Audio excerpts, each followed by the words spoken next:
Welcome back. It's May 1st, May Day, and there are protests planned across the country today. Americans nationwide are being urged not to work, go to school, or shop.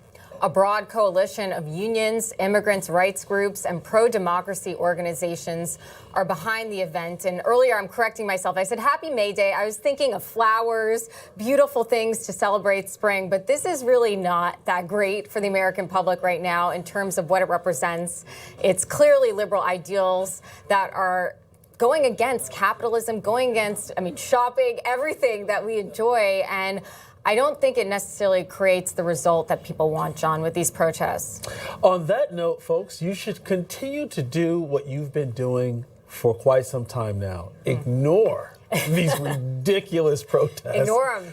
Go out, shop, exercise your liberties. And if you have to work this weekend, thank you for helping to keep America running on time, efficient, and we appreciate hard work, the dignity of hard work. It's actually uplifting. We're actually uplifting a nation when we do. Yeah, and to that point, too, protests, I think we always have a right to do so. But again, what's the result of them? We'll have to wait and see. You're watching theDove TV, encouraging and informative for San Rafael and the North Bay. Seen on KQSL 17 and these Dove TV affiliates. Good morning. You're tuned to the Dove, encouraging and informative, helping Oregon, Northern California, Idaho, and Nevada start the day with news and encouragement. This is Mornings on the Dove. All right, good morning to you. Happy Friday. Welcome to Mornings on the Dove. This is the happening place. It is. Where it happens. This is where Jerry Building gets his kicks. We put all our money on Seabiscuit. Yeah. Tomorrow's the Kentucky Derby. Win, place, or show. Yeah. Yeah. Yeah, tomorrow is the Kentucky Derby. Yeah, what time do they run that? I mean, It's going to be run around 4 o'clock our time. Oh, okay. Oh, really? Because they have to have the whole day. Right, and they have a number of races before. Yeah. So the big one's around 4 o'clock our time. And so do you know any of the horses in this one? The four-legged ones, yeah. There's a bunch of them that have 4 legs. I don't know all the. We should probably get a list of the names. Yeah. It's kind of fun. So what network's carrying it? Do you know? Is it Peacock, I think. Peacock. So it's NBC. Yeah. Yeah. Okay. So anyway, good morning to you. Happy Friday. Took us 4 days to get here. Yeah. And here we are. Yeah. Singing in the kitchen, beating on the pots and pans. A lot going on. Nice weather out there. Oh boy, it was warm last night. And guess what? What? It is May Day. It is May Day. And, of course, what comes with May Day? Socialist protests. Oh, yeah. Yeah, they're going to be out there. Yeah. Oh, boy. Oh, well. Aren't you glad that doesn't happen around here? Well, yeah, me. Well, it does, but it only does it? certain places. Well, not in my realm, not in my sphere. There's this poor guy down in the corner here. I think it's Biddle and McAndrew. Okay. A faithful little guy. He sits there on the corner in a lawn chair with his big hat on and all his anti-Trump signs. Oh, no kidding. And he's there all the time. Oh. So I'm actually getting kind of liking the guy. I kind of honk and wave at him. Do you? Okay. I'm not sure what I get back. Because I don't know if he knows I'm with him or just honking at him. Is this a retirement age kind of a person? Yes. Or what? Yeah, well, yeah. Well, he's enjoying his no tips on Social Security then. So you just wave your Trump signs. Well, I like reading the signs. They're fun to read. Yeah. Right. They have all kinds of words and things on them. But I was just thinking, it's about the 10th time I've seen the character sitting there, and I'm going, okay, I think I kind of like the guy. Oh, okay. Have you? I think he's being faithful to his cause and his belief. Okay. All right. There, and, and he's taking the flack. He's getting some thumbs up, some thumbs down. And some thumbs, and just thumbs? He will. Yeah. Good. Well, I hope just depends on the size of the vehicle. People drive driving diesel? No. No. Oh, yeah. Good point. Anyway, good morning to you. Happy Friday. A lot going on in the news. We have that for you. What do you got, man? Well, first of all, it is National School Principals Day. School Principals So our hats off to all school principals. We have one in our family, and our hats off especially to you. Also, National Space Day. And boy, there's a lot happening in space these days, huh? Yeah. This is, probably trying to stimulate kids to pursue the sciences, mathematics, engineering, all these things that make the space race possible. And there is a new space race on, isn't there? Well, there is. Yeah. Now that we've gone around the moon, I think we've ignited a race to who's going to be next to land on the moon, even though we have plans to do it in Artemis 3 or 4, somewhere in there. 3 and 4, yeah. Okay, so does China want to get there before we do? They absolutely want to, and that's one of the things that has spurred us on. Yeah. So, yeah, the race What about is Elon? on. Doesn't he want to get out there before anybody else? He's involved. He is the U.S. space race. There we go. He is. Hello, brother anyway, Elon. so enjoy that. It's also School Lunch Hero Day, dedicated to those men and women who make the cafeterias in schools a better place to be. What was your favorite school lunch? Chop suey. Chop suey. You guys had chop suey in your lunchroom? In the hot line. Are you kidding me? No, I remember it. All the time. Yeah. Okay. It was like I think it was like on Fridays or something like that. Okay. You know what mine was? What? Sloppy Joe's. Okay. Yeah, Sloppy Joe's. It's hard to beat that. So, and But when you go into the cafeteria, you kind of go, how did they actually make this stuff? That's a very good point. The other thing about the cafeteria that sometimes can be an issue, and it's a social issue, it's the hierarchy of the lunchroom or the cafeteria. Oh, boy. Oh, boy is right. Yeah. Yep. And when you're a new kid, sometimes that can be kind of daunting as you walk into the cafeteria on your first day and you're trying to wonder, where am I going to the sit? social group. Oh, it's tough. It is. There's the cool kids over there. There's the not so cool kids over there. Oh, wait a minute. Look at that table over there. I'm a new kid. I might be sitting over there. Okay, so, and the kids are in trouble or washing dishes. You ever have to do that? I never did. Nothing is more embarrassing than you're sitting there washing dishes while your friends are going through the food line. Is there something you'd like to talk about? Oh, I probably need counseling. Okay. I'm sure I have PTSD. You probably do. Can't go into a cafeteria again without getting triggered. Oh, I break out in the rash. Start sweating. Okay, National Loyalty Day. It's about recognizing our freedom as Americans and the loyalty we have to our country on this National Loyalty Day, and especially as we come into our 250th birthday. I got some interesting things I'll show you. Okay, all right. It's also Silver Star Service Banner Day in recognition of the sacrifices that American service members have made for our country, and our hats off to you and your families, all in one here. And one thing to eat, it's a sweet treat. It is National Chocolate Parfait Day. Hot dog, the delicious layers of chocolate cream and more chocolate sweetly stacked together is enough to make us skip lunch and go right to dessert. Wow. I would do it. Now, the French word for parfait means perfect. French Americans, though, have a differing opinion of what a parfait really is. The traditional French parfait is made by boiling cream, adding egg, sugar, and syrup when creating a custard-type puree, which is then frozen. But Americans, on the other hand, layer ingredients of differing varieties. Both French and Americans use a clear, tall glass when serving a chocolate parfait, and I don't care which one you make, I'll take it. Oh, yeah. Yeah. Looks good. Yeah. Simple, light. Nice and sweet. There's, moderate sweetness to it, but anyway, it's what you have to eat today. Enjoy. All right, so do you know what the $5,000 drink is at the Kentucky Derby? No. They only prepare 100 to 150 of them. Well, okay. They go for $5,000. Okay. And it goes to charity for horses and things like that. Oh, really? Yeah. Okay. And what is the drink? Okay, well, it's served in a 24-karat gold-plated sterling cup. Oh. And it's the famous mint julep. Oh, okay, okay. Do you have to return the cup? I'm not promoting this. I'm just reporting it. So do you get to keep the cup? Huh? Do you get to keep the cup? Yeah. Okay.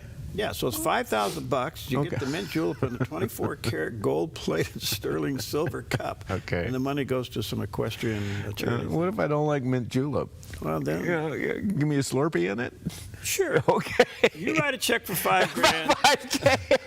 I'll put what you want in it. Okay. If you want some Snapple tea, I'll put some Snapple tea in there. Okay. All right, okay. Well, here's Pam's little parfait. A look at our forecast from Grange Co-op. Warm and mostly dry weather is expected through the weekend, so today in northern Oregon and southern Washington, mostly sunny with highs in the upper 70s to low 80s for Vancouver, Portland, Wilsonville, and McMinnville. Moving down the Willamette Valley, partly sunny in mid-70s in Salem, early patchy fog in Albany and Corvallis, then mostly cloudy in low 70s, and mostly cloudy in Eugene with a high near 73. In Central Oregon, mostly sunny with a high near 80 in Prineville, partly sunny in Bend and Sun River with high temperatures in the mid-70s, sunny skies in Boise, Idaho with a high near 77. Along the Oregon coast, mostly cloudy for Coos Bay and Port Orford with highs in the low 60s, clearing to partly sunny and breezy in upper 50s in Brookings and near 60 in Crescent City, California. In southern Oregon, partly sunny for the Rogue Valley with a slight chance of afternoon showers and thunderstorms. Highs will be in the upper 70s to near 80, increasing clouds to near 75 in Klamath Falls. Into northern California, partly sunny and near 79 in Wairika. Mostly sunny in Redding and Chico with highs in the mid-80s. Over in Fort Bragg, early patchy fog, then mostly sunny in mid-60s. In the Bay Area, patchy fog in Santa Rosa and Napa, then mostly sunny with highs in the mid-70s. Partly sunny in San Francisco with a high near 67. And early patchy fog in San Jose, then mostly sunny and 79. For Central California, mostly sunny in mid-80s for Sacramento. Sunny from Stockton with a high near 85 through Fresno, Visalia, and Bakersfield with daytime highs in the upper 80s with a nice weekend to boot. It's a snapshot of your Friday weather from Grange Co-op. Beautiful shot of our backyard this morning. The sun is coming up. Hope you are too. That's a little bit on the north end there. You can see a little bit of a haze, but hey, still green in a lot of areas. Yeah. Beautiful spring day. Okay, hey, do you remember that old song? You have to accentuate the positive and eliminate the negative. I do now. I remember that. I even have the tune. Yeah, I'm not going to sing it though. Anyway, moving on. Now, would we consider weakness in our life a negative? I think many of us Well, would. yeah. I mean, it's a cultural thing. Yeah, we want to get rid of the weak. We want to hang on to the strong. In fact, even build up the strong. But here is Rick Warren explaining why weakness can be a good thing in your life. In your life, you're going to be so weak, you can't even pray. Sometimes in your life, you're going to be so weak, you can't read the Bible. You can't go to a Bible study. You can't work. You can't do anything. What do you do in those moments? You're just laying there in bed so weak. I rest in the strength of the Lord, in his arms like a little child, and I trust. You see, weakness can actually be a good thing in your life if it causes you to depend on God. Look at this verse up here on the screen. This is from St. Paul. Paul says this, 2 Corinthians 12. 3 times I begged God to take away my weakness. Now, you got some weaknesses you'd like God to take away. You've probably asked him to. And each time, God said, my grace is all you need. My power works best in your weakness. So you don't need anything else. You just need me. My power works best in your weakness. So, Paul says, I now gladly boast. I boast about how weak I am. I used to hide my weaknesses. I used to be ashamed of my weaknesses. Paul says, not anymore. I'm proud of my weaknesses. Why? Because when I'm weakest, the power of Christ works in me and shows up through me. And when I'm weak, then I am strong. See, that's the paradox of depending on God. The more you're weak, the more you depend on God. The more you depend on God, the stronger you get. To be blessed by God, I depend on God's wisdom and I depend on God's strength. But the third thing is I depend on God's timing, not mine. Mm-hmm. Well, I think if we're going to be really, really honest with ourselves, there are those times that you feel like that. Yeah. You're OD'd on so much that you can't pray, then you feel guilty. You don't want to read the Bible, you feel more guilty. True, yeah. You're thinking bad thoughts, you even feel more guilty. Right, You know, right. that's the time where it just says, be still. Just be still and know that God loves you. Just think on that, you know. And if you go into the book of Acts and you get in the New Testament, and Paul's talking about that's the role of the Holy Spirit in you. The Holy Spirit will communicate to heaven for you, the moans and the groans that you know, you just can't get it out, you know. Yeah. And I think we all have those times. Absolutely. Yeah. Yep. So, all right. Good morning to you. Let's take a look at some of the top stories on this Friday morning. Now, you know, there is no other organization on the face of the earth that's more confusing, more self-serving, more let's make up a rule because we want to change it so that we can do what we want without paying attention to the other rules than the U.S. Senate. Oh, goodness, yes. And they have this thing called the filibuster.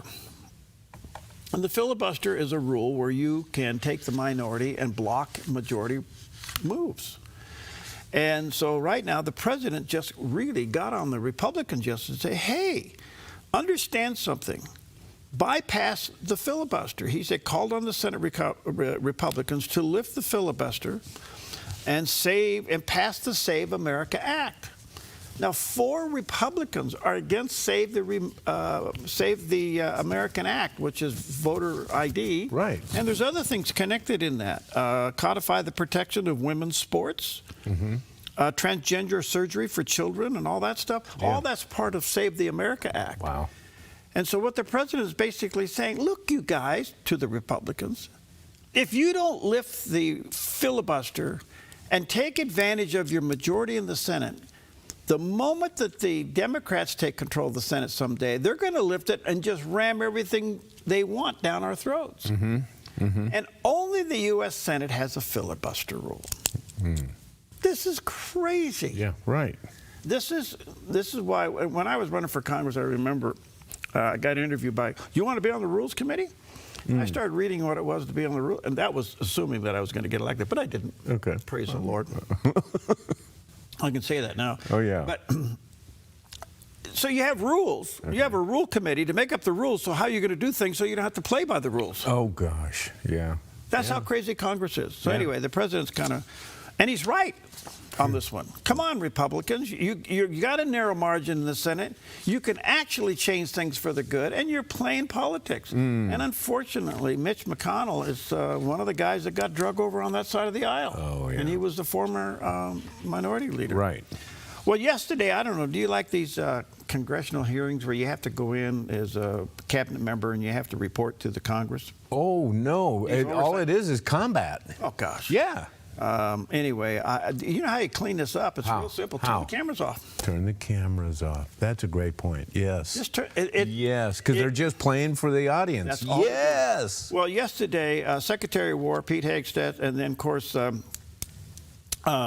Joint Chiefs Chairman General Dan Kane had to go before the Capitol Hill and the lawmakers yesterday to report in, especially about what's going on with the war. Here's what General Kane had to say about his duty as it relates to the issues with Iran. As the chairman, my duty is to ensure our civilian leadership has a comprehensive range of military options and the associated risks required to make the nation's hardest and most complex decisions. I owe the President, the Secretary, and the Congress the truth at every turn. And my blueprint for this role has always been that of General George C. Marshall. His firm commitment to civilian control and a nonpartisan military remains my constant standard. And I strive to emulate his candor, delivering the facts leaders need to hear, not always what they want to hear. And once a decision is made, executing it with the absolute dedication while keeping the joint force precisely where it should be. That's the demand of our profession. As I sit before you today representing our incredible joint force, I want to emphasize my commitment to this committee and to the Congress. I will always follow General Marshall's steadfast example by providing clear and candid nonpartisan military advice working together to ensure the military remains squarely focused on one thing, being prepared to deter and, if called upon, fight and win our nation's war. And that is our mission. Any questions? Okay. So next up is Secretary of War Pete Hegseth, and he was being pressured a little bit about the cost of the war. And he's not only defending that, but also the negotiations to accomplish what they have accomplished so far in the war. And here's a little bit of his exchange. Since the war started, Iran's nuclear arsenal has not been weakened in any way. And at the moment, in negotiations, what Iran is saying, basically pay us to open up the strait. That's their position, which is completely untenable. I agree. It's worth noting, of course, that the strait was open before the war started. Now we're negotiating to get back to status quo. And Iran's most recent offer is to say, we'll talk about nukes later. So what is the plan to actually turn all of this lethal kinetic action into an improvement in the nuclear situation? Because we haven't gotten there yet. Play it out for us. How does that happen? How does it actually lead to that result? Well, I would take issue with the premise of the question that nothing was done. Operation Midnight Hammer was a very effective. Well, I didn't say nothing was done. I said in this war. Ultimately, this war started. well, this under this administration, unlike other administrations, which cut bad deals and pallets of cash with no ability to oversee whether Iran is actually pursuing a nuclear program. Which is where we we're want at to litigate JCPOA or the Iran deal. Our view, the president's view, is that was a very bad deal. Okay. That gave them a That's bunch the of money up past. front. What's the future? To fund, you talked about negotiated deals. Allowed them to fund their proxies and spread Hamas and Hezbollah all around the region, build up nuclear capabilities. Great. What are we going to do now? President Trump has been clear-eyed, from the killing of Qasem Soleimani to the pulling out of the Iran deal to Midnight Hammer and now to this effort to recognize that you have to stare down this kind of enemy who's hell-bent on getting a nuclear weapon and get them to a point where they're at the table giving it up in a way that so they never have it. So they haven't broken yet. Okay, we haven't gotten there yet. For all of the well, their nuclear facilities have been obliterated. Underground, they're buried, and we're watching them 24/7. So we know where any nuclear material reclaiming might be. my time for we're just watching a quick second here. Okay, I could kind of go off on that, but I think what we need to understand here is,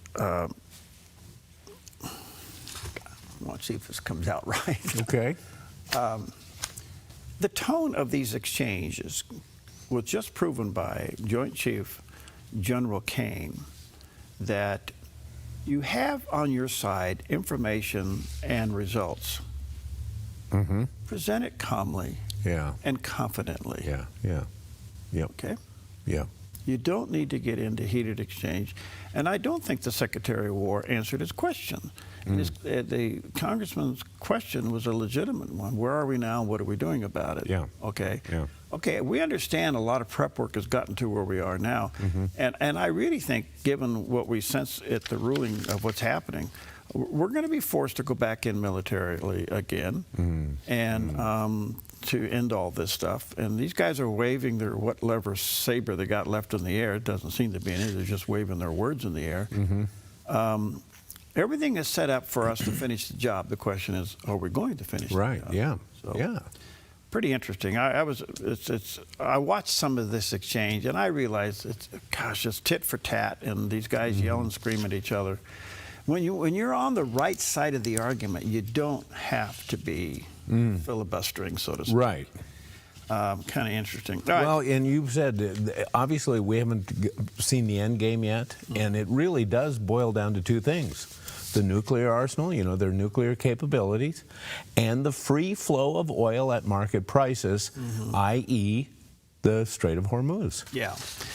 That's where we are, and I think that the president now has the pressure that I'm sensing the president is feeling more than trying to make a deal with Iran is the high prices back at home on gas. Yes. Now, I say this respectfully, and I really do. High prices on gas doesn't affect the affluent. Right. Of course not, yeah. But the middle class and the lower class economically are greatly impacted by it. I drove by the thing this morning, $5.19. Yeah, huge. For a gallon of regular gas. Yeah. That's a deal breaker. And so he's feeling that pressure. He's got to get this. So he's got to end the war and get the gas price. Oh, yeah. And if we have to go in there and take over the straits, we'll go over there and take over the straits. We'll charge everybody a management fee until it straightens out. You're going to run that toll booth? I'll talk about it. Okay. I want you out there collecting. Yeah, thanks. Okay, the Supreme Court yesterday it made some more rulings, and these rulings, as it does to redistricting. Now, we're right in the heat of the midterm election. This is huge. This is huge. Who said that? Arnold said that. Yes. Arnold said that. All right, so 7 Democratic House seats are now in play because of the Supreme Court ruling. Yeah. You have, let's see here, 2 in Louisiana, 2 in Alabama, 1 in Mississippi, 1 in Tennessee, and 1 in South Carolina are all now possible for going from blue to red. And guess what? By 2030, it's even more because there's a census coming in 2030. Yeah. And by law, they have to redistrict in 2030 every 10 years. Yeah. This, they say, could affect actually 12 to 19 gerrymandered districts that are set up based on race through the South. Basically, what the Supreme Court said is you cannot gerrymander a district based on race alone, and that's what the Democrats have been doing. Remember this? Yes. They blame you for what they're doing. Absolutely. Okay, so this is really. So here's a question. Okay. Should an illegal citizen be counted in the census? Absolutely. Well, not.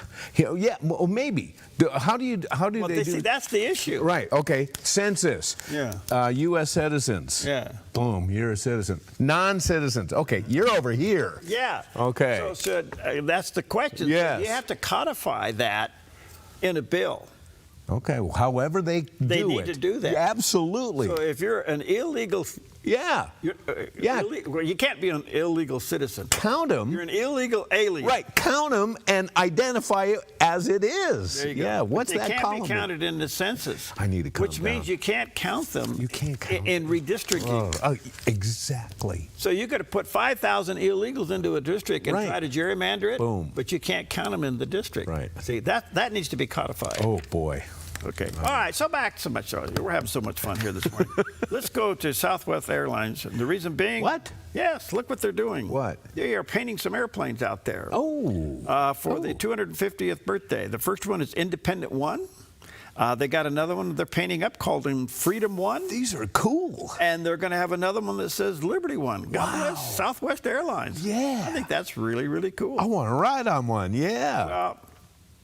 I sit on the airport committee here. We'd like to get Southwest in here, but we got to get our passenger count up a little bit. Oh, Look at really? that. Yeah. Aren't those cool looking? That is fabulous. Yeah. Oh my goodness. It costs a lot of money to I paint bet one it of those does. 737s. Yes. Oh, this is great. Yeah. So. Oh, I love Southwest it. Airlines. All right, those are some of the top stories on this Friday morning. What do we have to eat? Chocolate parfait. Oh, little parfait. We're going to go parfait hunting. All right. You ever shoot a parfait? No, not yet. We'll be right back.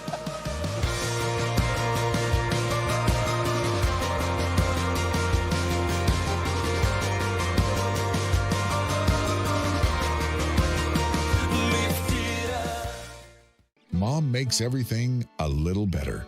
This Mother's Day, let her know. At Grange Co-op, we've got beautiful 10-inch hanging baskets for just $29.99. Jumbo annual packs are $5 each when you buy 2 or more, and select denim is 40% off. Plus, join us for our free Paint-A-Pot event Saturday, May 9th from 10 to 2. Find more deals at GrangeCoop.com or just scan the QR code.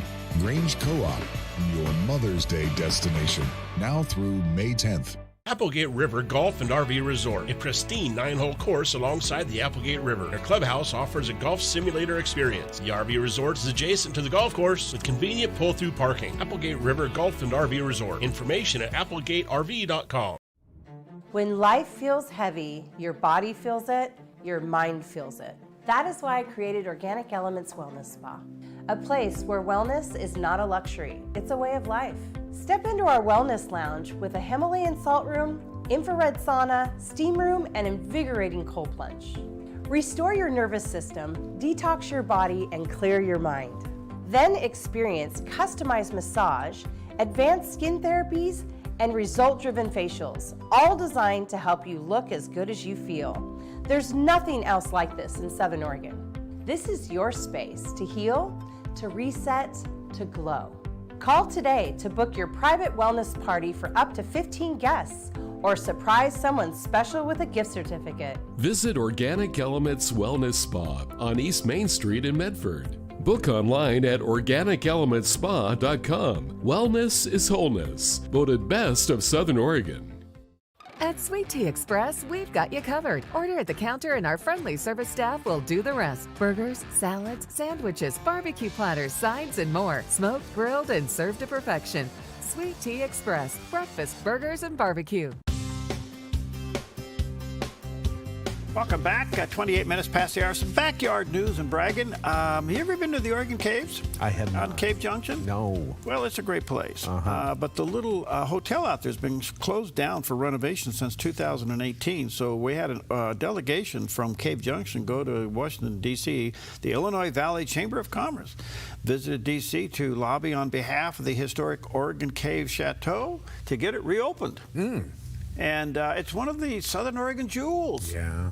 I hope they do. It's a beautiful little place, and the historic hotel there. So that's kind of on the. You know what happens when you don't use something? Yeah, it gets like lot rot. Yeah. Yeah. So let's get that thing going. Yeah. Okay? A little bit of reminder that today, Jackson County, now I don't know if other places, but in our own backyard here today, Jackson County Emergency Management will be conducting its annual pre-fire season tests. Oh, what does that mean? And the Jackson County alert systems will be going off today, somewhere between 10 o'clock and 12 o'clock, which probably means you'll hear it on our radio and television emergency system, but it's a test. Will anything come through on our phones? Yes. Okay. And part of the test is a live emergency alert system, the EAS messages, which will be broadcast and probably seen and heard on your phone. Okay. Okay. All right.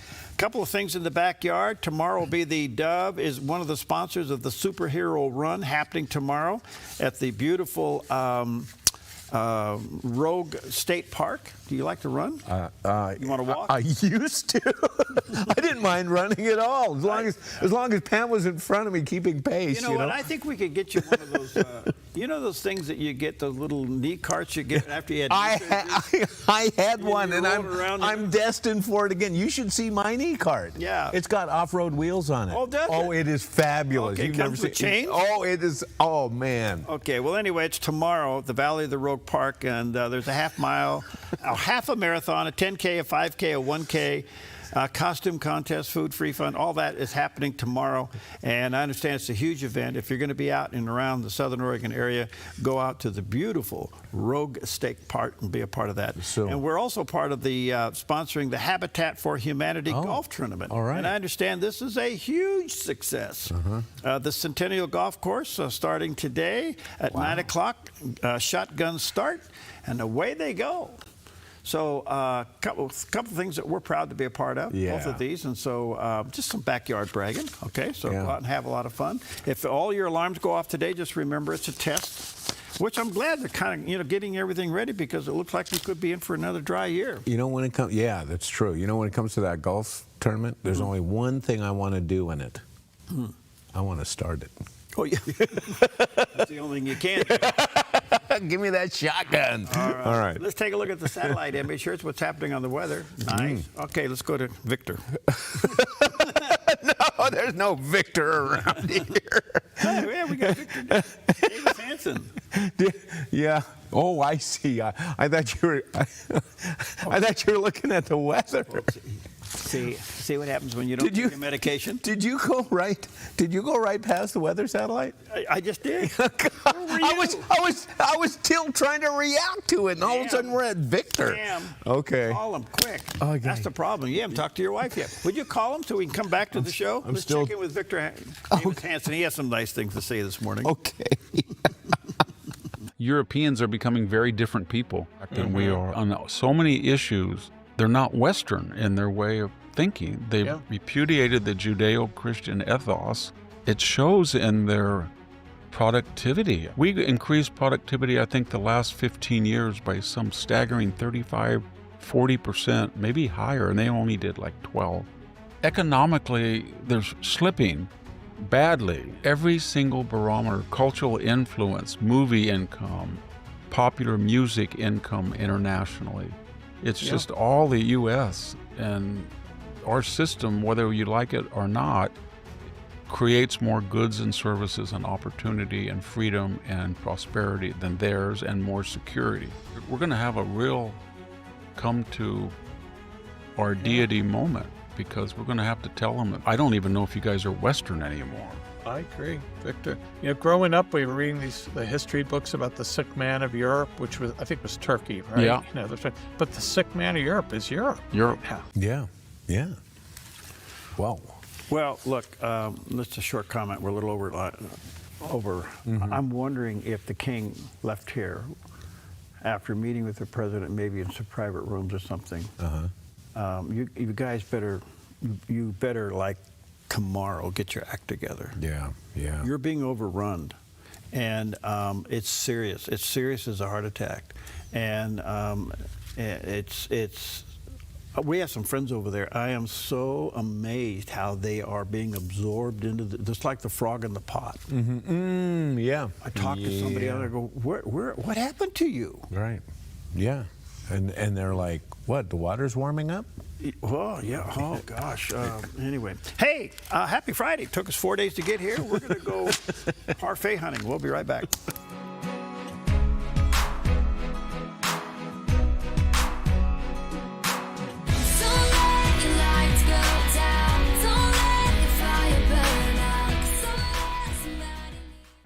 The threat of wildfire poses a growing risk to Oregonians. You can prepare now by taking 3 important steps. Create a home inventory, make copies of important financial records, and contact your insurance company to make sure you have the right amounts and types of home insurance coverage. Be wildfire ready by being insurance ready. Visit dfr.oregon.gov/prepare now to learn how. Over time, every wall tells a story, but sometimes those stories need a fresh start. At Chris Silva Painting, we specialize in transforming indoor spaces, whether it's your family home or your business workspace. With premium paints, flexible scheduling, and expert attention to detail, we make the process simple and stress-free so you can focus on what matters most, living and working in a space you love. From bold new colors to subtle tones of sophistication, let Chris Silva Painting bring your vision to life, one wall at a time. Chris and his crew are courteous. They're efficient, organized, timely, and clean. Chris Silva Painting also offers military discounts. At Chris Silva Painting, our mission statement is to bring Christ's heart and principles to our customers and our job sites. We do that with honesty, integrity, and hard work. We don't cut corners, we paint them. CCB number 176097. Chris Silva Painting, 541-890-3960. 541-890-3960. Have you seen Mornings on the Dove? Something has happened to our country here where we're glorifying assassinations and killings and killing babies, and we're glorifying taking God's creation and turning it upside down and throwing it on its head, where a boy can become a girl and a girl become a boy. I mean, the whole thing. At what point are you going to wake up and realize that we are fighting something that's spiritual? News with a little bit of common sense. Mornings on the Dove, weekdays 6 to 8 a.m. Welcome back. 24 minutes before the hour. The other part of the Middle East story is the situation between Iran and Lebanon and the peace talk going on there, ceasefire and everything else. Where is it heading? Let's check in with CBN News Watch and find out. President Trump praised the naval blockade in the Strait of Hormuz. The blockade is genius, okay? The blockade has been 100% foolproof. It shows how good our Navy is, I can tell you that. Nobody's going to play games. He says negotiations are continuing with Iran by telephone, and he doesn't know if another round of fighting will be necessary. They've come a long way. The question is whether or not they're going to go far enough. So at this moment, there will never be a deal unless they agree that there will be no nuclear weapons. However, there are reports that CENTCOM will brief the president on potential short and powerful strikes on Iran, as well as a plan to take over parts of the Strait of Hormuz to open it to commercial shipping. The Pentagon says the war is estimated to cost $25 billion so far, mostly in munitions. President Trump, unlike other presidents, has had the courage to ensure Iran never gets a nuclear weapon, and he's ironclad in that. Secretary of Defense Pete Hegseth defended the war at a House Armed Services Committee hearing against accusations from Democrats that the U.S. has been drawn into a quagmire. Don't say I support the troops on one hand and then a 2-month mission is a quagmire. That's a false equivalation. Who are you cheering for here? Who are you pulling for? Our troops are doing incredible work. They've done incredible things for the entirety of this mission and achieved incredible battlefield successes. Meanwhile, the aircraft carrier USS Gerald R. Ford reportedly is due to leave the Red Sea and set sail for home soon. The ship has been deployed for more than 300 days, including operations in Venezuela and Iran. The move represents a significant loss of firepower in the Middle East at a time when tensions are still high. In London, another sign of growing anti-Semitism in the United Kingdom. The Metropolitan Police said that a stabbing attack of 2 Jewish men in a Jewish neighborhood has now formally been declared a terrorist incident. There's been a series of incidents over the last 4 or 5 weeks. An attack against an ambulance, Jewish charity, 2 or 3 attacks against Jewish synagogues. But today is somewhat worse because it's a physical attack against 2 human beings. So it's a completely different ball game at the moment. So, you know, it's much worse. Going to continue our coverage now with Julie Stahl joining us from Jerusalem. So, Julie, what is the situation right now between Israel and Lebanon, and what is the state of that ceasefire? Well, it's not exactly a ceasefire. Between Lebanon and Israel, it's a ceasefire. Between Israel and Hezbollah, it's not a ceasefire. Today, the president of Lebanon kind of scolded Israel and said, you're breaking the ceasefire. And Israel responded by saying, well, we have a right to defend ourselves. So Israel has pretty much kept its operations in the southern kind of security zone that it has portioned off, where they have troops, and that's pretty much where Hezbollah is. Hezbollah has kind of damped down its attacks. They're not doing missiles. They're just only drones, only explosive drones. So, and then Israel responds to that. At one point, Israel said that, they launched attacks at Israel, and then Israel responded. Its Alpine unit, it completed a targeted operation to dismantle the terrorist infrastructure in an area called Mount Dove, and it also began last couple hours began striking Hezbollah targets in southern Lebanon. It's very tricky.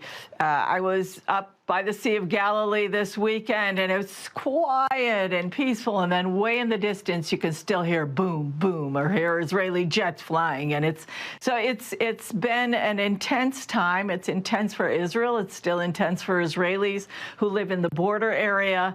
It's not quiet up there. The juxtaposition between peace and war is extremely tense indeed. There is reporting that Israel intercepted a flotilla on its way to Gaza. What's that all about?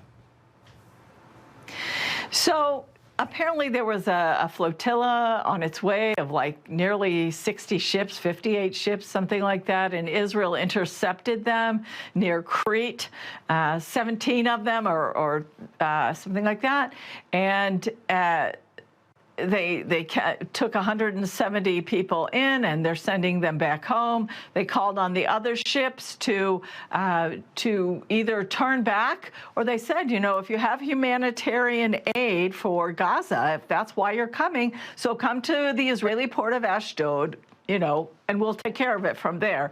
But who knows what exactly is in that flotilla. But the foreign ministry put out a statement saying that it's committed to, it's that the driving force behind the flotilla is provocation by Hamas.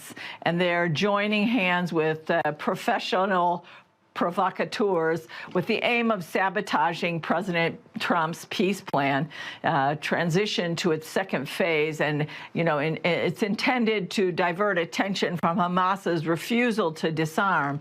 Israel's committed to the freedom, they say, this is part of the statement, they're committed to the freedom of navigation due to the large number of vessels participating in the flotilla and the risk of escalation, and the need to prevent the breach of a lawful blockade.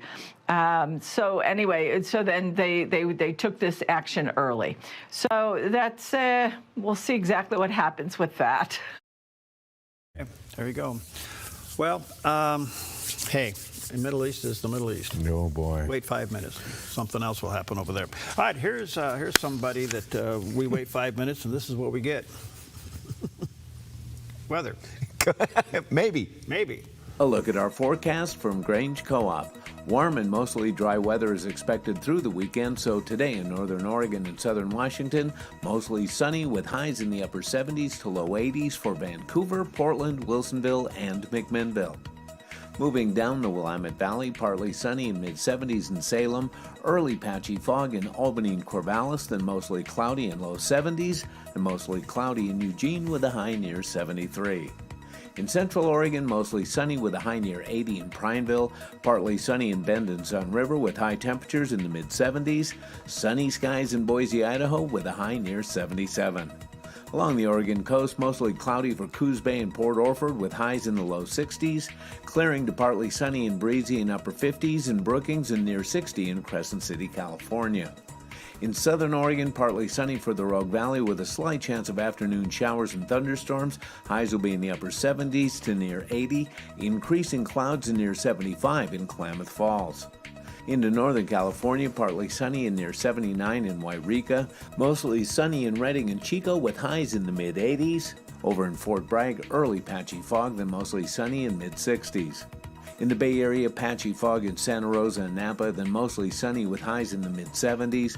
Partly sunny in San Francisco with a high near 67. And early patchy fog in San Jose, then mostly sunny and 79. For Central California, mostly sunny in mid-80s for Sacramento. Sunny from Stockton with a high near 85 through Fresno, Visalia, and Bakersfield with daytime highs in the upper 80s with a nice weekend to boot. It's a snapshot of your Friday weather from Grange Co-op. A look back in time, and today we are looking back at one of my favorite subjects, baseball, because it was on this day that baseball history was made by a pitcher who just would not slow down. At 44 years old, Nolan Ryan of the Texas Rangers threw his record-setting 7th no-hitter, defeating the Toronto Blue Jays 3-0. 7 no-hitters, when no one else in Major League Baseball has more than 4. And Ryan wasn't just dominant, he was durable. Over a 27-year career, he struck out a record 5,714 batters, a mark that still stands today. Here's the surprising part. Despite all that, Nolan Ryan never won a Cy Young Award, which is awarded annually to the league's best pitcher. Still, his legacy is undeniable. Power, longevity, and a fastball that reportedly topped 100 miles per hour even late in his career. That night in 1991 wasn't just another win, it was a reminder that greatness doesn't always fade with age. Sometimes it just keeps getting better. He was the start of the radar gun era. They now measure every pitch from every pitcher in the major leagues with a radar gun. They can tell how fast it is. He was the very first guy they put a radar gun on because they couldn't believe how fast his balls were going. He was the first recorded over 100 miles an hour. So why didn't he receive the Cy Young Award? Sports writers. Well, yeah. Sport. Check this out. Not only did he throw hard, but he threw hard late into life. He got a no-hitter at 44 years old. He came back in 2010, and he threw out the ceremonial first pitch at a ball game, a playoff game in Anaheim, California. They put the radar gun. He was 63 years old. He threw it 85 miles an hour for a strike. Oh my goodness! Must be what, 48 feet long? They called him a freak of nature in a good way. Well, so what was with the sports writers? What did they like about him? Was he cocky or? No, he wasn't cocky. He was a strikeout king. He threw a lot of heat. He gave up a few home runs and he walked a few guys. And his teams he only was on one championship team. See, they like pitchers, aces of staff. No, they like a team. They like a pitcher of. It's not always, but the better your team does, the better chance you have of getting like an MVP or a Cy Young or something like that. So anyway, it was just bad. You know, sports writers, what do they know? They write about the sport. They don't know how to play it. Well, I have to say one thing about sports. Now, you're a hound dog for baseball. Yeah. You don't quite get into football like that, do you? I like football, but you know what? I had trouble. I've come back to football, but when they had all those social issue garbage that was going on, it just it was kneeling and all that. It was too much for me. Yeah, that Colin Kaepernick thing drove me and a whole bunch of people away, but we're coming back. All right. So what I don't understand about sports in general is, all right, we actually own a sports radio station. Oh, that's right. Yeah. So the Dove owns KDSO radio, and it's being managed by Table Rock Sports here. Yeah. You know? And Joe and Pete do a wonderful job with it. So I tune in quite often, and I'm listening, and I'm going, these guys can talk for hours about nothing. You are, yes. And they can get excited, they get mad. Yes. And I'm going, about what? What? I'm listening to this and I'm going, wow, it must be a cult. It is. Is it? It is, yes. But it's 24 hours. Oh, yes. And then it's opinion. Well, I think this or I think that. Right. I mean, I've listened to you and our friend Gary get into it. Yeah. Oh, gosh. And he thinks he's right and you think you're right. Right. Go, so what? No. Yeah. It's a baseball game. No, there's a difference. He thinks he's right and I know I'm right. Oh, well, there it is. Okay, we're going to throw a couple of parfait strikes. We'll be right back. Okay. Do you hear the cries that pour out from all the earth? Can your hands of glory reach down and heal the hurt of the broken? Welcome to Fish Lake Resort, where adventure is everywhere, and everyone is your friend. The fishing is great, and the food is tasty. The RV sites are full hookup, and the cabins are cozy. It's always a good time at Fish Lake Resort, and the best part is, you can come visit any day of the year because we are open all year, 7 days a week. Visit fishlakeresort.net today to learn more and plan your visit. Jerry's Historical Archives. U.S. history. Great moments in time. Record breakers. Our music through the years. Historic leaders. Moments to remember. Go back in time. Back in the day. TV shows of the past. Nostalgia. It's a wonderful trip down memory lane with fun and interesting stories you might not know about. Relive the past and learn something new. Open up Jerry's Historical Archives, weekdays only on Mornings on the Dove. The Dove TV, encouraging and informative for the Fresno Visalia area on new full-power KEDZ TV, seen on cable, satellite TV, and over the air.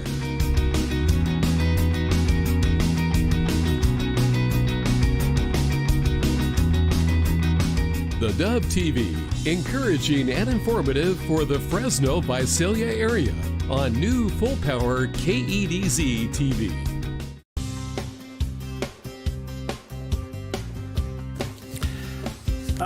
Okay, 9 minutes before the hour yesterday, I had Dr. Tim Murphy on. He's really an interesting guy. He's a psychologist, but he served, if you can imagine this, he served 8 times, 8 terms in the House of Representatives from Virginia, I think it was. No, one of those states back there. Okay, so he's 16 years in Congress. Wow. He's a psychologist. He gets out. Really a neat guy. And we got to talking about, have we become desensitized to killing? Oh, yeah. Have we been, if you look at the desensitization, if I can say it that way, of life and killing, and we become immune, and now are we becoming desensitized to assassination attempts, and et cetera, et cetera? Depends on which side of the aisle you vote. Okay. Yeah. So, in the meantime, have we as believers become desensitized to the value of our faith in the argument? Oh, wow. I got here. I just was reading this morning because we're in election cycle. So I'm reading Right to Life material here, you know, and I'm going through this. Who's getting an endorsement, who's not, and I'm looking at the stuff and I'm going, wow. Where's our faith in this argument? Yeah. Okay. Yeah. Anyway, here's a little bit of Dr. Tim Murphy. Human history goes in these cycles. And we're in one of these cycles now where the world is not paying attention to the importance of faith, understanding those issues involved. And the consequences are befalling ourselves. You know, it's finding it interesting with people. What's that great saying when you talk to someone who criticizes the Bible and Christianity? The great question to ask them is, did you come up with your profound knowledge of the Bible by reading the Bible or by not reading the Bible? And it's usually the second one. And they say, well, look, the Bible is filled with all this mayhem. You know, God's punishing everybody, killing everybody all the time. But you look at it, it's always a situation where someone has brought it on themselves. And so there's an invasion of one army against another, that someone has lived a terrible life of debauchery and hedonism. And that's the consequences that occur to folks in those circumstances. But we're bringing it on ourselves, too, when we have become desensitized to war and even caring about one another and not understanding the value of faith and the role of the Lord in all this, too. That's what concerns me most, is that we become desensitized to the value that faith has in our lives, and we think we can just get by without it. Okay, well, good stuff. Hey, have you ever heard of Shay Han? He's a pastor, Republican candidate for governor in the state of California. Wow. Now, he's an interesting guy. We're going to have him on. But, you know, he was the one during COVID that fought for churches not to shut down. Really? And won the case. And he stayed out of jail? Oh, kind of, sort of. Okay. But anyway, he's running for governor. But moreover, we're going to talk to him about his belief. He's really an activist, a neat guy. And then Troy Miller will be with us. Oh, cool. Yeah, good. All right. Well, here is a Georgia teenager who beat cancer and is now changing lives in a very different way. 14-year-old Jude Baker from Summerville, Georgia, was diagnosed at the age of 12 with Ewing sarcoma, a rare and aggressive cancer. After months of painful treatment, he finally reached remission and got the chance to make a wish through the Make-A-Wish Foundation. But Jude didn't ask for a trip or to meet a celebrity. He asked to help others. With support from his community, Jude organized an effort to feed and care for people experiencing homelessness, providing meals, backpacks, and supplies for more than 300 people. And he made one rule for himself. He wouldn't eat until everyone else had been served. Jude says after going through his own struggle, he wanted to help others facing theirs. Now, his kindness is coming full circle as his community rallies to support him and his family. A powerful reminder that sometimes the biggest heroes aren't asking for anything at all because they're busy giving. How about that? Well, it just reassures you that we have a lot of problems in this country. And the problems always make the news. That's a great point. Yes. You know, yes. This should be making the news. And and here it has. And it's interesting, too, because Make-A-Wish Foundation is a terrific organization.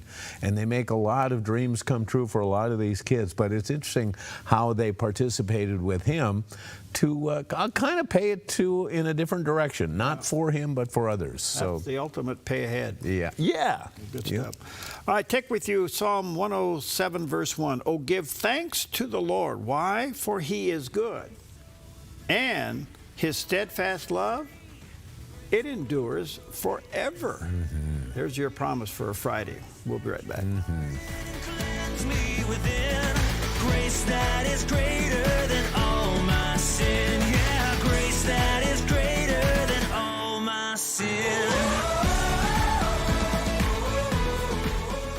Applegate River Golf and RV Resort, a pristine 9-hole course alongside the Applegate River. Their clubhouse offers a golf simulator experience. The RV Resort is adjacent to the golf course with convenient pull-through parking. Applegate River Golf and RV Resort. Information at applegaterv.com. Come fall in love with Northridge Senior Living, where contemporary, sunlit interiors meet old-world elegance. Walk through our lovely hallways and enjoy the fun staff-led activities. Forge lasting friendships with other residents and our exceptional caregivers. Dine in style. Gather near the fireplace under breathtaking chandeliers. Our reasonably priced apartments are spacious with private balconies. Northridge is Christian-owned and operated, pet-friendly, and only 2 blocks from Asante Rogue Regional Medical Center. On-site, in-home care is available. We also offer senior adult daycare, where your loved one can spend the day with us and the evenings with you. Northridge Senior Living. Your home. At Kelly's Automotive Service, being good stewards of what God has entrusted to us is at the core of our business. We believe what we do matters. Every interaction, every transaction is another opportunity to bring Christ's values into the marketplace. If you're a technician who wants to be part of something bigger, or just looking for a new shop to bring your vehicle, we would love to meet you. We're Kelly's Automotive Service, where we service your vehicle, but take care of you. Buying or selling a home can be stressful. It's one of the biggest decisions you'll make in your lifetime. That's why it's important to work with someone you trust, someone who has the right experience and knowledge of the market. Hi, we're Patrick and Paulina Lizer with Lizer Real Estate Group. And whether you're looking to buy or sell a home, our mission is to take the stress out of the transaction and make it as seamless and rewarding as possible. Contact us today. We look forward to working with you. Have you seen Mornings on the Dove? Another attempt on President Trump's life over the weekend. I think they hate this man so much that at any cost, at any excuse, any way, they want him gone. I think the real reason here is that he's taken 60 years of the slow evolution of the Democratic stronghold in America with corruption and fraud and the advancement of socialism and turned it upside down. Wake up to information. Mornings on the Dove, weekdays. To all our mothers of all ages, a happy Mother's Day from the Dove TV, encouraging and informative.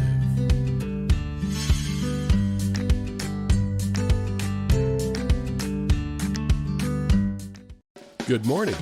You're tuned to the Dove, encouraging and informative, helping Oregon, Northern California, Idaho, and Nevada start the day with news and encouragement.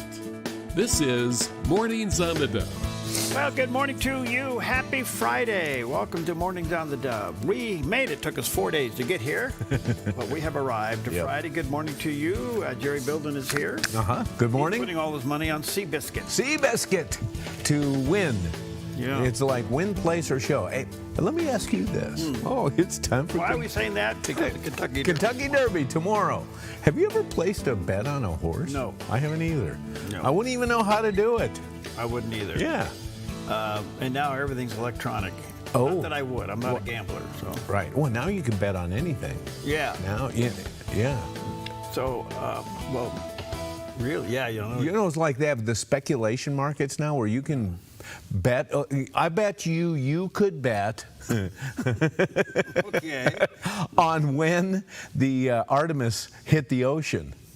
Oh. Yeah, everything. Okay. Yes. Everything. Yes. So, but yeah, and the thing too is that, remember when they tried to keep betting out of sports? Yes. Well, now they've all gotten in bed with the bookies. Yeah. Yeah, and that's all legalized. So anyway, I don't know how we got here. I don't either. You can bet on that. Well, the Kentucky Derby's tomorrow. Yeah. All right, here's some of the... Oh, yeah, please. Renegade. Okay. Albus. I don't know that. I don't know any of these. I like horse names, though. Oh, litmus test. Litmus test? Yeah. Oh, my goodness. That right to party. Right. Maybe we could put our money on right to party. Right to party. Oh, my goodness. Commandment. Okay. Oh, okay. Oh, here's one. So happy. So happy. The Puma. The Puma. Wow. Oh. Does it say how big the field Wonderdine. is? Wow. Incredibolt. That's a nice name. Incredibolt. Yeah. Oh, wow. Chief Wallaby. What? How many horses are entered? Does it say? 12. Let's see. Silent Tactic. That's number 13, 14. That's a big field. Oh, let's see. How many we got here? 6 Speed, number 17. Okay. Golden Temple, number 19. Okay. Great White, 21. Let's see. Robusta. Oh, that's like a coffee. Robusto? Robusta. No, wait a minute. What is No, Robusta. Yeah, it's a female. Okay. All right. Anyway, 24 horses. No way. That's what it says here. Well, that's going to be a crowded field. You know what happens in a crowded field? There's a lot of bumping and jockeying going around. Yeah. It could be. I mean, these are the ones that maybe posted, but maybe not run. Have you checked weather conditions for tomorrow there? No, I haven't yet. Okay, because that has a big influence on it as well. Who's a good mudder and who's not? So Renegade is, let's see here, it's on number 1 post. Okay. And it's 4-1 win. I have no idea how those odds work, so don't ask me. Okay, yeah, I don't know. Like I said, I've never bet on a horse. Albus is number 2, and it's 30-1. So really? I don't know how that works. Okay, so I don't know. No, because I think they look at past performance, where they come from, what their lineage is, what they've done in previous races coming into this. Yeah. So I don't know, and I don't know if you can believe it or not. But let me ask you this: the announcer has to know all these names. True. And he's got to know the numbers. Right. He's got to be able to watch them move around the track. Yeah.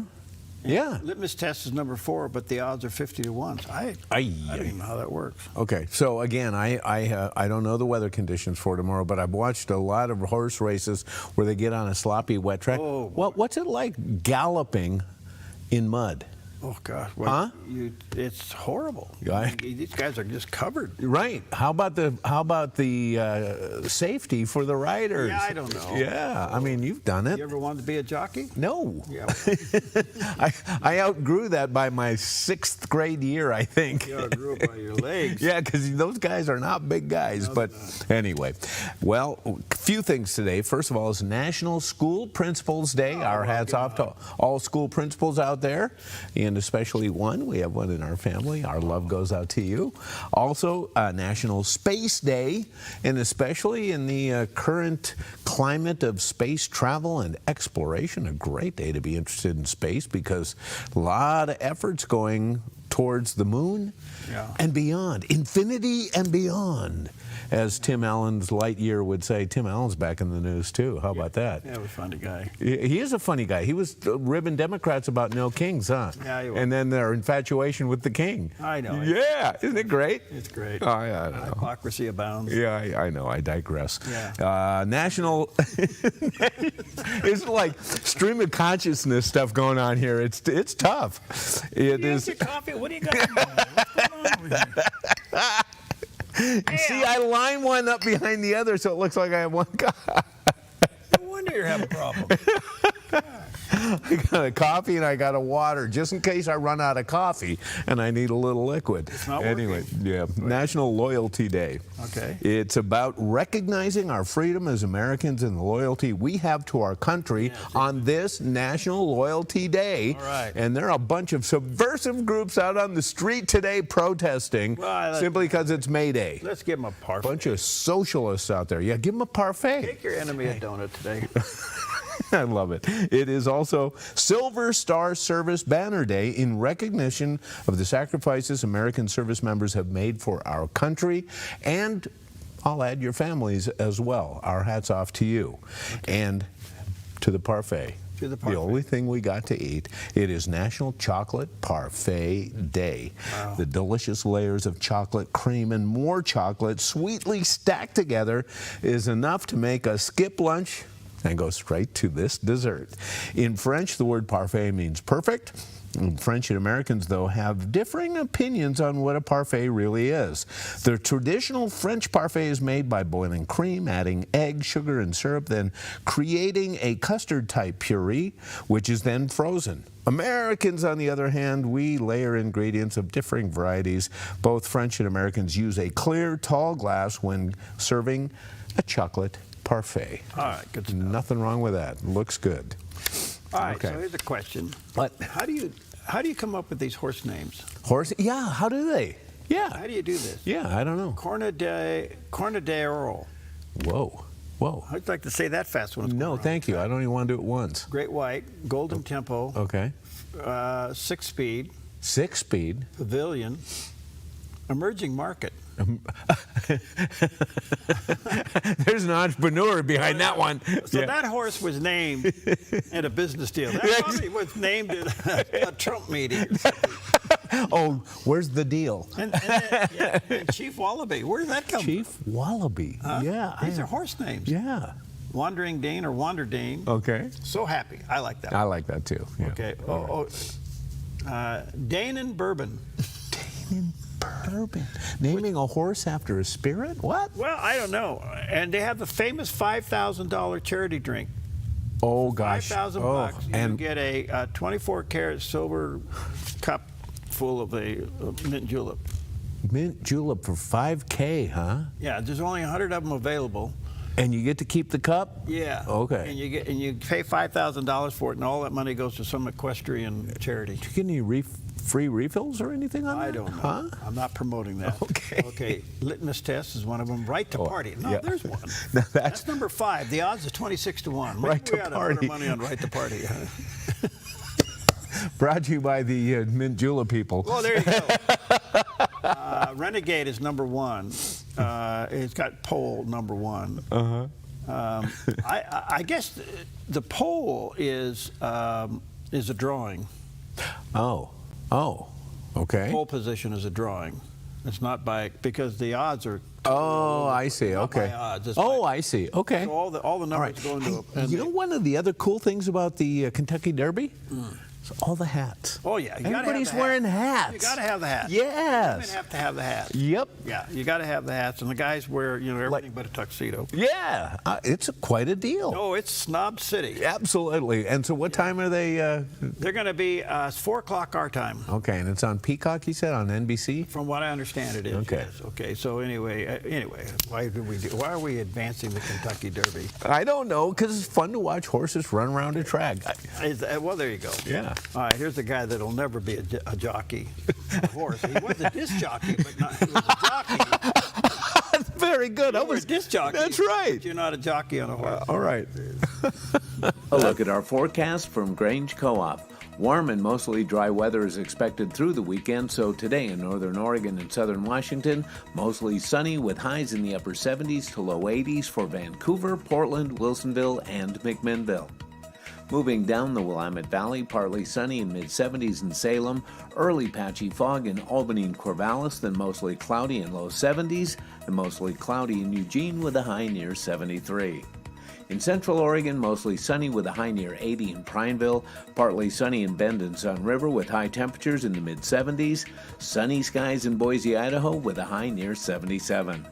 Along the Oregon coast, mostly cloudy for Coos Bay and Port Orford with highs in the low 60s, clearing to partly sunny and breezy in upper 50s in Brookings and near 60 in Crescent City, California. In southern Oregon, partly sunny for the Rogue Valley with a slight chance of afternoon showers and thunderstorms. Highs will be in the upper 70s to near 80, increasing clouds to near 75 in Klamath Falls. Into northern California, partly sunny and near 79 in Wairika, mostly sunny in Redding and Chico with highs in the mid-80s. Over in Fort Bragg, early patchy fog, then mostly sunny in mid-60s.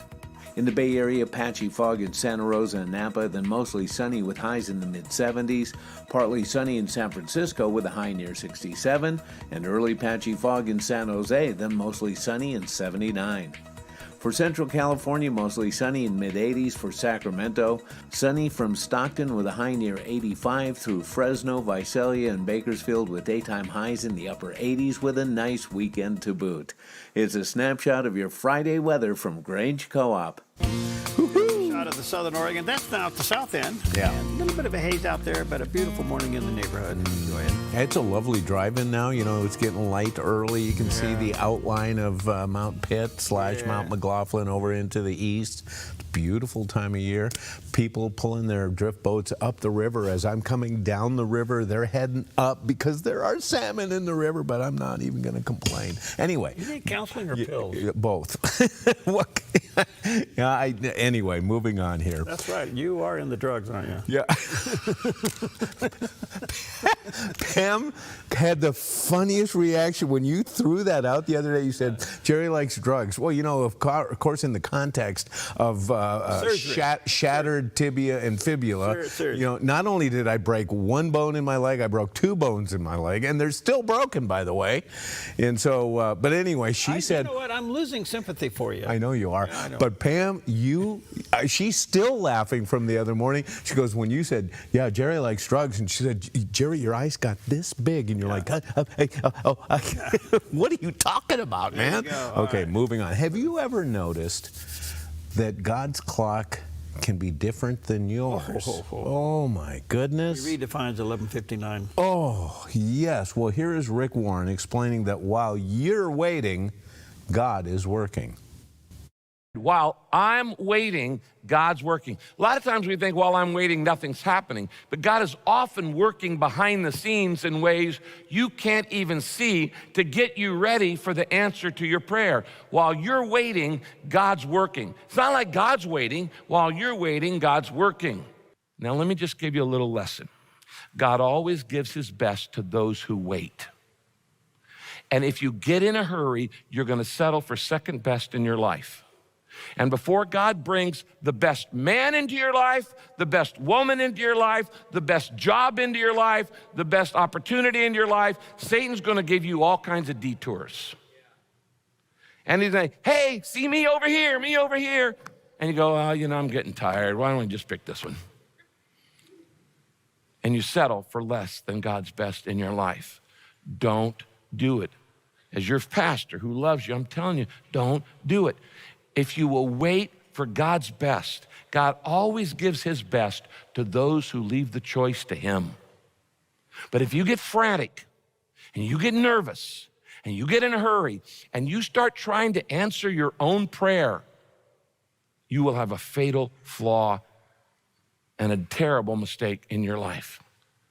If you want God's blessing, you got to learn this truth very deeply. Spiritual poverty means I don't do it myself. I depend on God's wisdom, I depend on God's strength, and I depend on God's timing. And he'll answer it when he's ready to answer it and when he knows I'm ready for the answer. I'm going to trust him. Wow, that was really good, especially when you try to answer your own prayer. Yeah. Oh, my goodness. You ever pray for patience? Oh, yes. So, yes. God, give me patience. Give it to me now. Please. What are you waiting for? Yeah, very good. All right, let's take a look at some of the top stories today.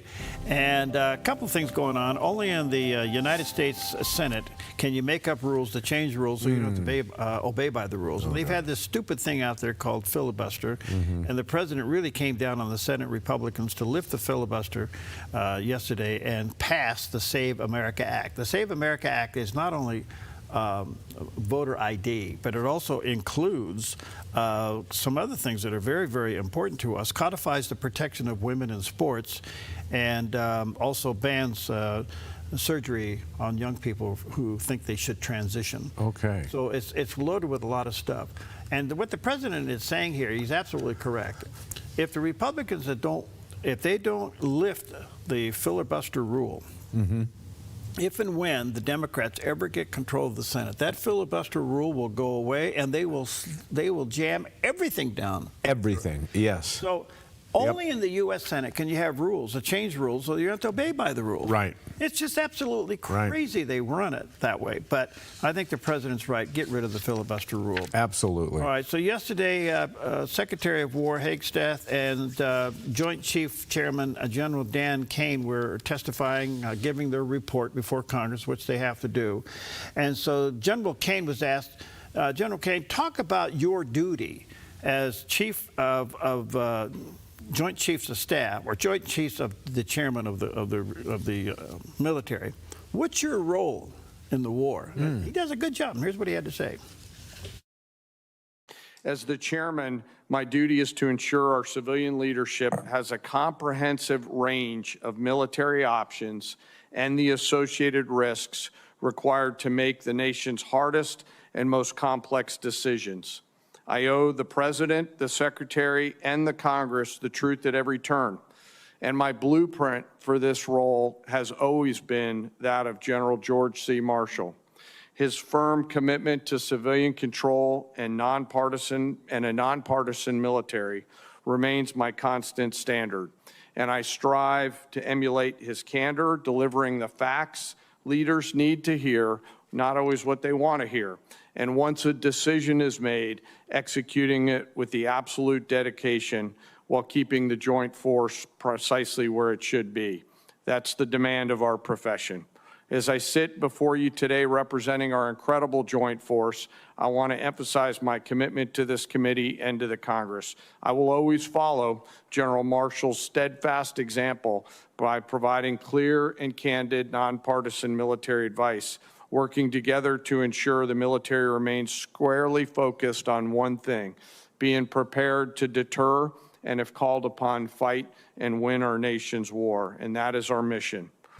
Well, listen, I have to tell you that I have great admiration for this man. It's certainly a whole lot better from what we've seen in that seat in previous administrations. Yeah. But he's calm. He's also known as Raisin Cane. Yeah. But he's got his he's got a handle on everything that's going on. In the meantime, Secretary of War Pete Hagestaff was asked about, and this is coming in from Congressman Adam Smith, challenged the Secretary over the cost of the war, which is kind of interesting. So this exchange is kind of, well, take a look. Since the war started, Iran's nuclear arsenal has not been weakened in any way. And at the moment, in negotiations, what Iran is saying, basically pay us to open up the strait. That's their position, which is completely untenable. I agree. It's worth noting, of course, that the strait was open before the war started. Now we're negotiating to get back to status quo. And Iran's most recent offer is to say, we'll talk about nukes later. So what is the plan to actually turn all of this lethal kinetic action into an improvement in the nuclear situation? Because we haven't gotten there yet. Play it out for us. How does that happen? How does it actually lead to that result? Well, I would take issue with the premise of the question that nothing was done. Operation Midnight Hammer was a very effective. Well, I didn't say nothing was done. I said in this war. Ultimately, this war started. well, this under this administration, unlike other administrations, which cut bad deals and pallets of cash with no ability to oversee whether Iran is actually pursuing a nuclear program. Which is where we we're want at. to litigate JCPOA or the Iran deal. Our view, the president's view, is that was a very bad deal. Okay. That gave them a That's bunch the of money up past. front. What's the future? To fund, you talked about negotiated deals. Allowed them to fund their proxies and spread Hamas and Hezbollah all around the region, build up nuclear capabilities. Great. What are we going to do now? President Trump has been clear-eyed, from the killing of Qasem Soleimani to the pulling out of the Iran deal to Midnight Hammer and now to this effort to recognize that you have to stare down this kind of enemy who's hell-bent on getting a nuclear weapon and get them to a point where they're at the table giving it up in a way that so they never have it. So they haven't broken yet. Okay, we haven't gotten there yet. For all of the well, their nuclear facilities have been obliterated. Underground, they're buried, and we're watching them 24/7. So we know where any nuclear material reclaiming might be. my time for we're just watching a quick second here. Okay. I didn't think that was a healthy exchange. You know, just answer the question. Yeah. You know. Anyway. Yeah. Write him the email. So in the meantime, the Supreme Court's back in the news again. You know, they're looking at these redistricting. This is huge. And what they're looking at now is the gerrymandering that was done primarily for ethnic reasons. Mm-hmm. And I'm going, you got to be kidding me. Yeah, it's all based on race. It's all based on race. Right. And so they're looking at it, and they came up now with their ruling that could change 7 seats in this election cycle. And not only that, but extends even further because we have mandatory redistricting that goes on in 2030. Yeah. So they say not only are we going to see some reaction to this this year, also by 2028, but especially by 2030, because they say that there are actually between 14 and 19 congressional districts in the South that are currently drawn strictly on racial lines. So which is illegal now. It's illegal. Yeah. So we saw that in the ruling just the other day, but this current ruling said it could overturn, at least put into play, 7 seats, 2 in Louisiana, yes. 2 in Alabama, 1 in Mississippi, 1 in Tennessee, and 1 in South Carolina, all based on race. This is a massive shift. And you know what? This goes back to your last story about the, about Congress and filibuster. And the filibuster. Because you know the Democrats, if they come to power again, they're not only going to, do away with it, they're going to stack the Supreme Court. Because they're not happy with these decisions. No. So they're going to stack it with their people to try and get rid of this stuff. Well, what they plan to do is add more members to the Supreme Court. Of their ilk. Of their ilk. Yes. So look, this is, it is, I realize it's blood politics. It is blood politics. But your yes. life is at stake here. Yes. You need to understand that. Yeah. So anyway, God bless the Supreme Court doing this. Yes. All right, here's something fun. We are heading towards the 250th birthday of the United States. This is a big deal. The King was in town. Yes. And you know what? I will say this. The timing, the message, the delivery, everything, we needed to see this. Yeah, I thought it was very good, yes. It doesn't remove the fact that England is in serious trouble socially if they don't fix things over there. Yeah. But in the meantime, back home, some of the airlines are getting involved. Southwest Airlines unveiled new specialty planes that are wrapped. First one is Independent One. Mm-hmm. And they're going to do some more on their 737s featuring a red, white, and blue design commemorating 1776. And a couple of other planes will be painted for Freedom One and Liberty One. So you'll have Independent One, Freedom One, and Liberty One as Southwest Airlines is painting some of their planes. These are look at that. Isn't that cool? Fabulous. If you're listening on radio, you need to Google this. The Southwest Airlines, these new paint jobs. Yes, this is really cool. Fantastic, yes. Yeah, this is just as really cool. So I love it. Thank you for doing it, guys. That's a cool thing. All right, we'll take a quick parfait break. We had fun. Did we shoot a parfait yet? Parfait season. Not yet. You ever seen one in the woods? We'll be right back. You make everything glorious. You make everything glorious, and I am yours. Mom makes everything a little better. This Mother's Day, let her know. At Grange Co-op, we've got beautiful 10-inch hanging baskets for just $29.99. Jumbo annual packs are $5 each when you buy 2 or more, and select denim is 40% off. Plus, join us for our free Paint-A-Pot event Saturday, May 9th from 10 to 2. Find more deals at GrangeCoop.com or just scan the QR code. Grange Co-op, your Mother's Day destination, now through May 10th. The threat of wildfire poses a growing risk to Oregonians. You can prepare now by taking 3 important steps. Create a home inventory, make copies of important financial records, and contact your insurance company to make sure you have the right amounts and types of home insurance coverage. Be wildfire ready by being insurance ready. Visit dfr.oregon.gov/prepare now to learn how.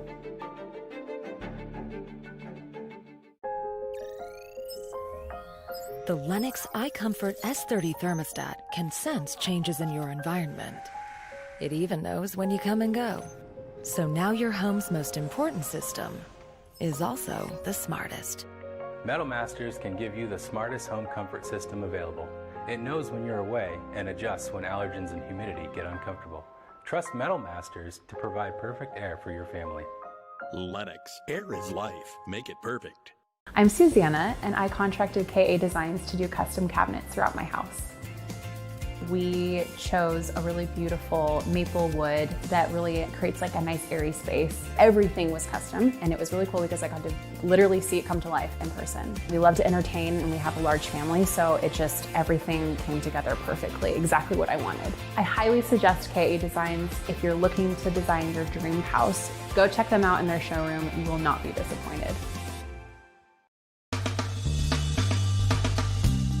All right, welcome back. 26 minutes past the hour. Some backyard news. The Illinois Valley, which is beautiful Cave Junction out here, the Chamber of Commerce over there went to D.C. to lobby D.C. on the historic Oregon Caves Chateau and to get it reopened. It closed in 2018 for renovation and never reopened. Really? Now, if you've never been to the Oregon Caves, well, it's one of our crown jewels in Southern Oregon.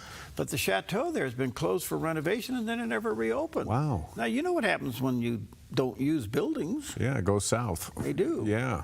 And this setting and everything is just really This cool. looks pretty. I've never been here. Oh, you need to go.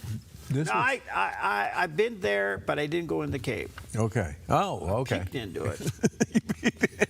That's beautiful. Whoa. Yeah, it's really got some really, it's kind of like, you know, it reminds me of the one at Cradle Lake. Yeah, I was going to make that comparison. Yes. Yeah. Yes. So anyway, I hope they can get that going. Yeah. Today is May 1st, May Day, but Jackson County, our own backyard here, is going to do the Jackson County Emergency Management will conduct its annual pre-fire season test alerts. So your phone could go off. You could hear it on the DOVE radio, the DOVE TV, of these alerts. And of course, we're heading into what could be another high fire danger season. And as part of the test, what they call the EAS, Emergency Alert System, will be heard through broadcast, your phone and everything else. And that's what it's all about, kind of getting things ready in case we need to talk about this or have it in place for the season. Okay, so this is radio and such things, phones and stuff. Yeah. And, okay. Yeah. Okay. So don't get alarmed. No, don't They're get coming alarmed. through. Okay. Some backyard news. We're honored to be a part of this, but just to let you know, the DOVE is also a sponsor of the superhero run happening tomorrow, May 2nd at the Valley of the Rogue State Park, which is beautiful. It's right down the road here a little ways. You ever been over there? I have. You fish over there? I have never fished over there, but I've been running around that course watching my kids run it. Yeah, we've watched a lot of cross-country races over there. Absolutely. Yeah. Anyway, they have a half a marathon. They got a 10K, 5K, 1 mile fun run. They have a costume contest. All that is for Hearts with the Mission. We look for that. And okay. Look at the video. This is cool, man. He came in and visited me. Oh, that's great. Yeah. Now, I won't tell you who that guy is, but I know who he is. It's a hero. And I know his wife very well. Oh, wow. I remember his wife when she was in 6th and 7th grade. No way. Yeah? He's a fun guy. But, all right, so he actually is Tony with Hearts with the Mission. Oh, okay. And he went around to the various businesses. So he came in dressed like that, and I said, Tony, you got to believe you're going around town like this? You're actually driving your car like this? Oh, wow. Oh, wow. That's really nice. Isn't that cool? Yes. So then the other thing that's happening is we're also part of the Habitat for Humanity golf tournament, which will be at Centennial Golf Course. That starts today at 9 o'clock. And here's your role. You ready? Yeah. It's a shotgun start. Oh, that's what I'm good for. Can you bring your 12 gauge? I can do it. Yeah. Okay. Well, it starts, and I understand another. I have to say, Habitat for Humanity is an amazing. We have the best, and I call them parachurch ministries. And I'm going to say this, and I really mean it. We have some of the best, if not the best, parachurch ministries in the whole country right here. Yep. So you take Habitat for Humanity, you've got Hearts with the Mission, Yep. We have Helping Hands. We had them on the show the other day.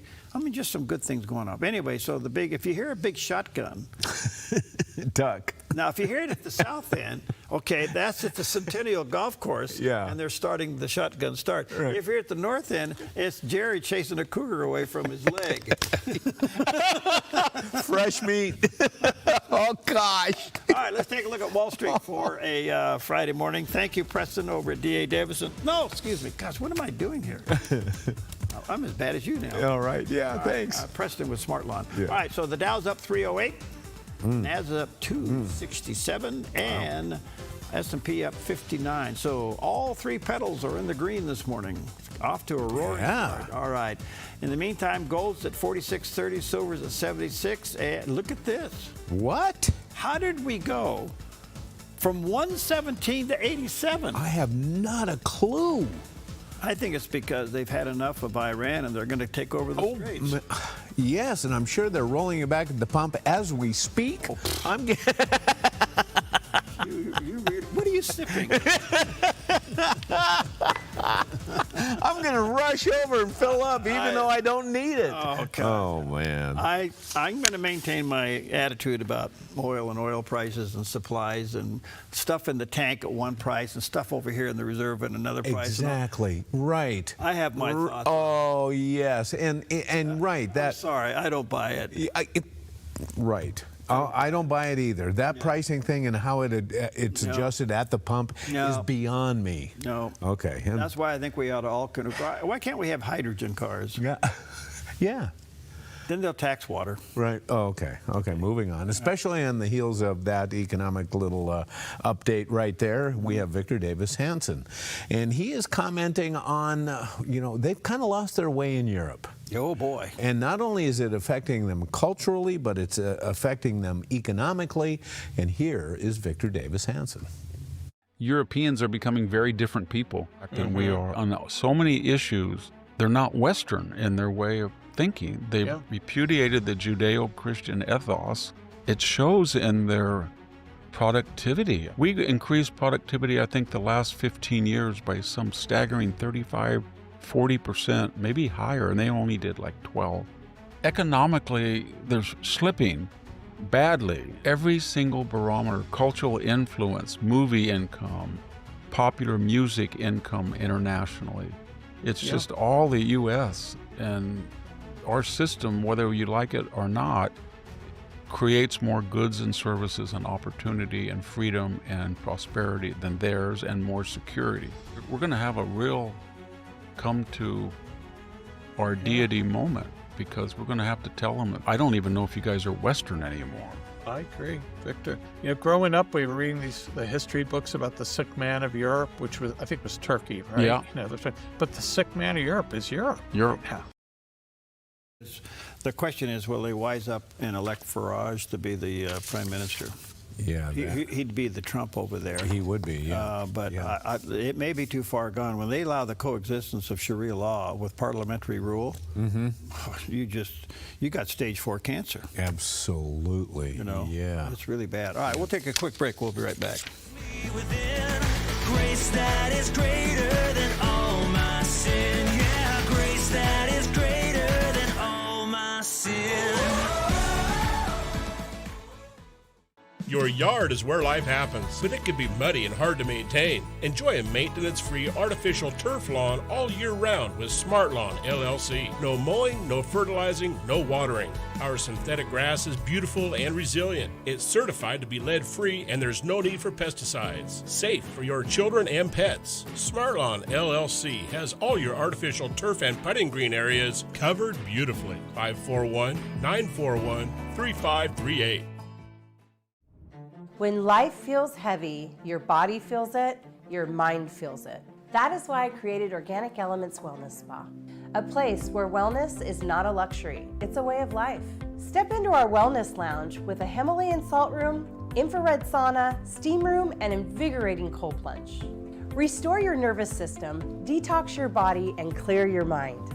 Then experience customized massage, advanced skin therapies, and result-driven facials, all designed to help you look as good as you feel. There's nothing else like this in Southern Oregon. This is your space to heal, to reset, to glow. Call today to book your private wellness party for up to 15 guests or surprise someone special with a gift certificate. Visit Organic Elements Wellness Spa on East Main Street in Medford. Book online at organicelementspa.com. Wellness is wholeness. Voted best of Southern Oregon.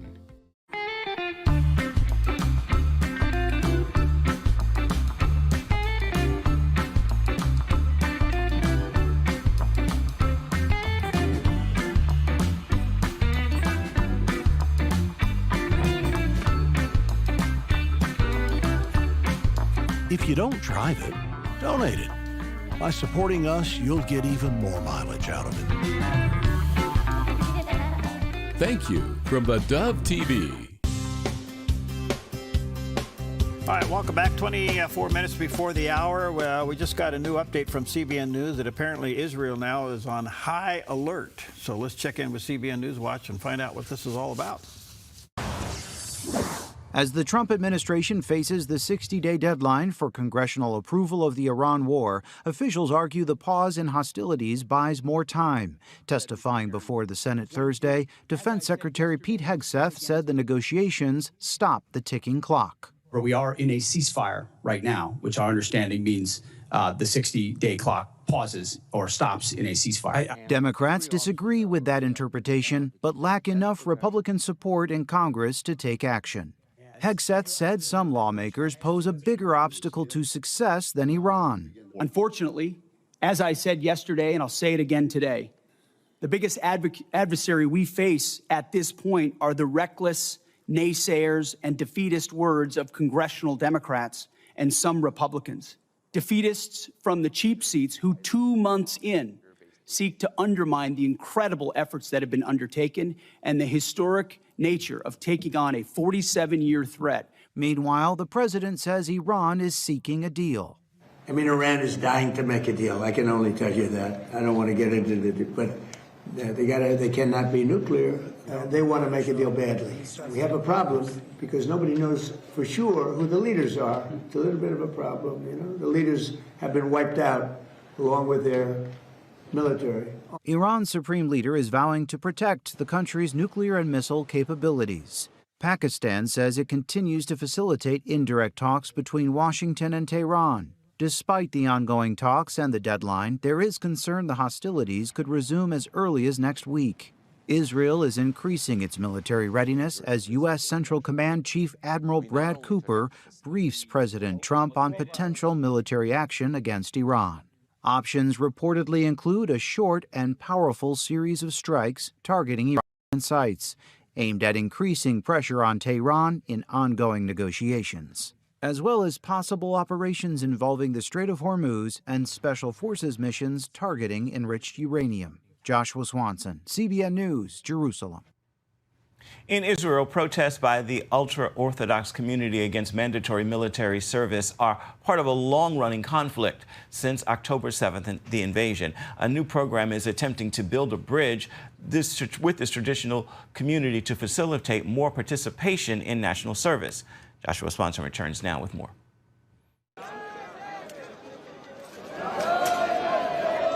In central Israel, tens of thousands of ultra-Orthodox demonstrators have flooded major intersections, blocking traffic and rallying against what they see as a threat to preserving their religious lifestyle. Against this backdrop, Yeshiva Mishmar HaTorah, founded by Rabbi David Label, is drawing attention for charting a different path. This year, 250 new recruits entered this program. There's an agreement with the IDF so they can continue to study in the yeshiva and become soldiers at the same time. We're talking about hardcore Haredi young men. In Israel, military service is required for most Jewish citizens over 18. The length is 32 months for men and 24 months for women, plus reserve duty. Arab citizens are generally exempt, and for decades that included ultra-Orthodox Jewish men if they are full-time religious students. As you know, the issue of military service is at the center of public debate here in Israel. This issue is causing a major political crisis. In fact, the draft issue is related to the political instability we have seen over the last 5 years. Rabbi Benayahu Tavila, who held senior roles in the Israel education system, says there are currently 30 students in the yeshiva, 10 of whom are already in active service. For us, Torah study is a supreme value, but so is applying that study in real life. The Torah commands us, do not stand by the blood of your neighbor. It forbids us to ignore the distress of others. Rabbi Label, an educator of over 5 decades of experience, explains that the program begins with 18 months of full-time yeshiva learning. The students then transition into a 2-year service track in the ultra-Orthodox Haredi division called Hativat Hachash Monaim. An actual problem when it comes to recruiting Haredim is that when they're around secular soldiers, they tend to lose their identity as a Haredi. For that reason, you need to make sure that you have a tailor-made program for the Haredim. Rabbi Label was heavily involved in setting up the 2 existing ultra-Orthodox IDF divisions. Israel Shiloh, the CEO of Achvat Torah, the parent organization of Yeshiva Mishmar HaTorah, says it's a small-scale startup attempting to create a tradition of bringing Torah and army together. Before October 7th, some friends and I thought that the army did not need us and that it would be okay, that maybe it was meant to be for the Haredim to be in the yeshivas and the rest of the people would serve in the army. After the 7th of October, the understanding was that it was impossible to ignore the existence of the Haredi community in Israeli society and in the army. The question changed from what are we not doing to what are we going to do? Hillel Navet, a student at Yeshiva Mishmar HaTorah, is part of a small but growing group of ultra-Orthodox men who say the war changed their perspective. A young person who wants to go to the army and is a little afraid that he will decline in spirituality, this is the place for him. This is a place that really prepares him well, without having to be stressed about what will happen in the army. Well, okay, so I was taught this. So when you leave high school, young people automatically go into the military. Male and female. Right. Yep. Unless you go to a rabbinical school or continue rabbinical training, then that is delayed. So you can go from there into your religious training, but you still have to serve. Okay. Yeah. So in some cases, I understand you can do one or the other. Now, I'm not real clear on all that, but they're very serious about their rabbinical training. And the question is, you know, I think there's something for all of us to learn from that. Do we really know what we believe? Do we know why we believe it? And? Can we gracefully defend it? Yeah. Those are the 3 big questions. All right. He's been defending himself as a make-believe meteorologist all of his life, and this proves why. A look at our forecast from Grange Co-op. Warm and mostly dry weather is expected through the weekend, so today in northern Oregon and southern Washington, mostly sunny with highs in the upper 70s to low 80s for Vancouver, Portland, Wilsonville, and McMinnville. Moving down the Willamette Valley, partly sunny in mid-70s in Salem, early patchy fog in Albany and Corvallis, then mostly cloudy in low 70s, and mostly cloudy in Eugene with a high near 73. In central Oregon, mostly sunny with a high near 80 in Prineville, partly sunny in Bend and Sun River with high temperatures in the mid-70s, sunny skies in Boise, Idaho with a high near 77. Along the Oregon coast, mostly cloudy for Coos Bay and Port Orford with highs in the low 60s, clearing to partly sunny and breezy in upper 50s in Brookings and near 60 in Crescent City, California. In southern Oregon, partly sunny for the Rogue Valley with a slight chance of afternoon showers and thunderstorms. Highs will be in the upper 70s to near 80, increasing clouds in near 75 in Klamath Falls.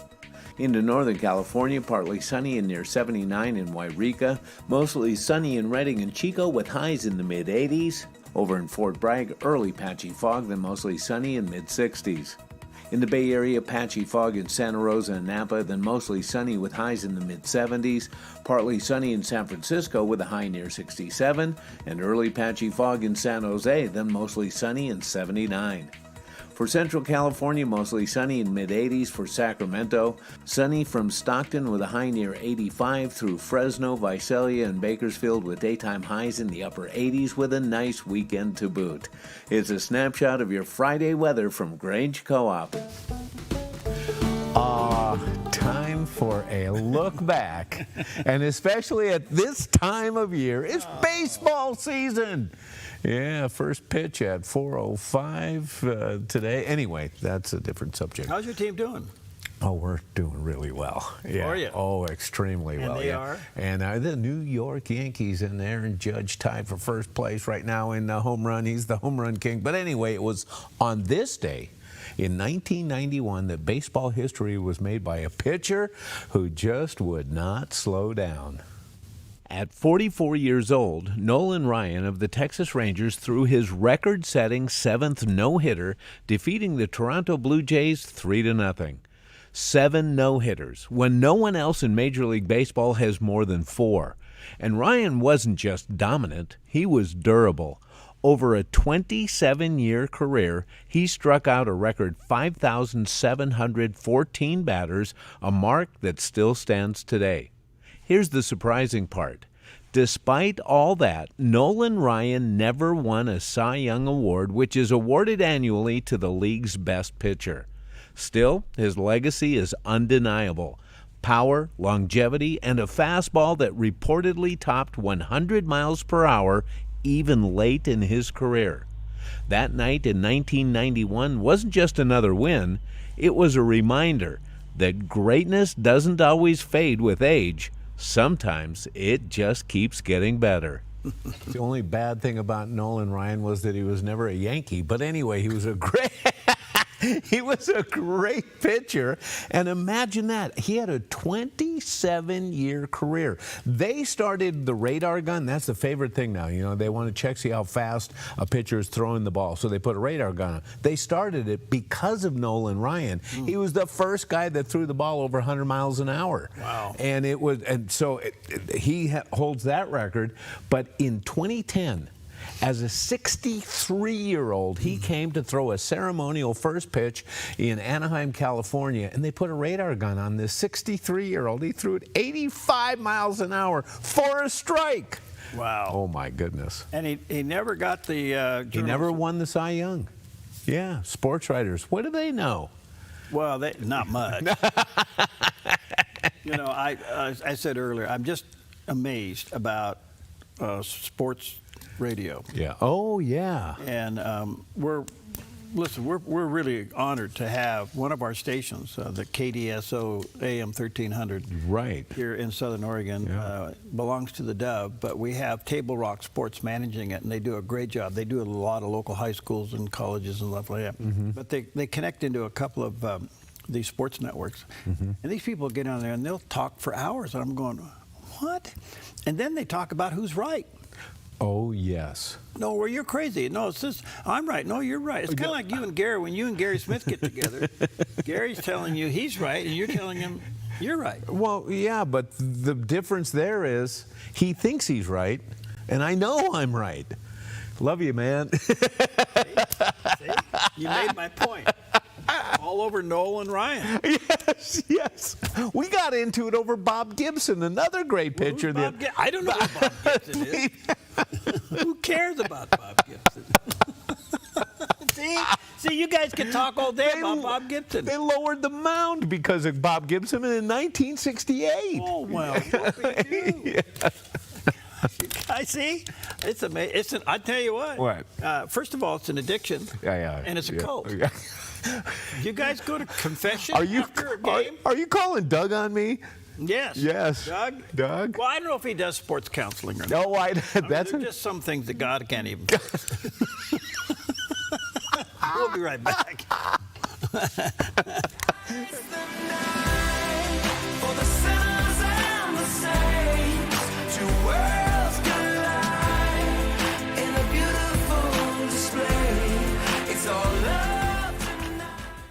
Hi, I'm the SOS Alarm guy, here to tell you about a great deal. SOS Alarm will not only beat any internet deal, but will install the system too. So burglars, beware. SOS Alarm for security and beyond.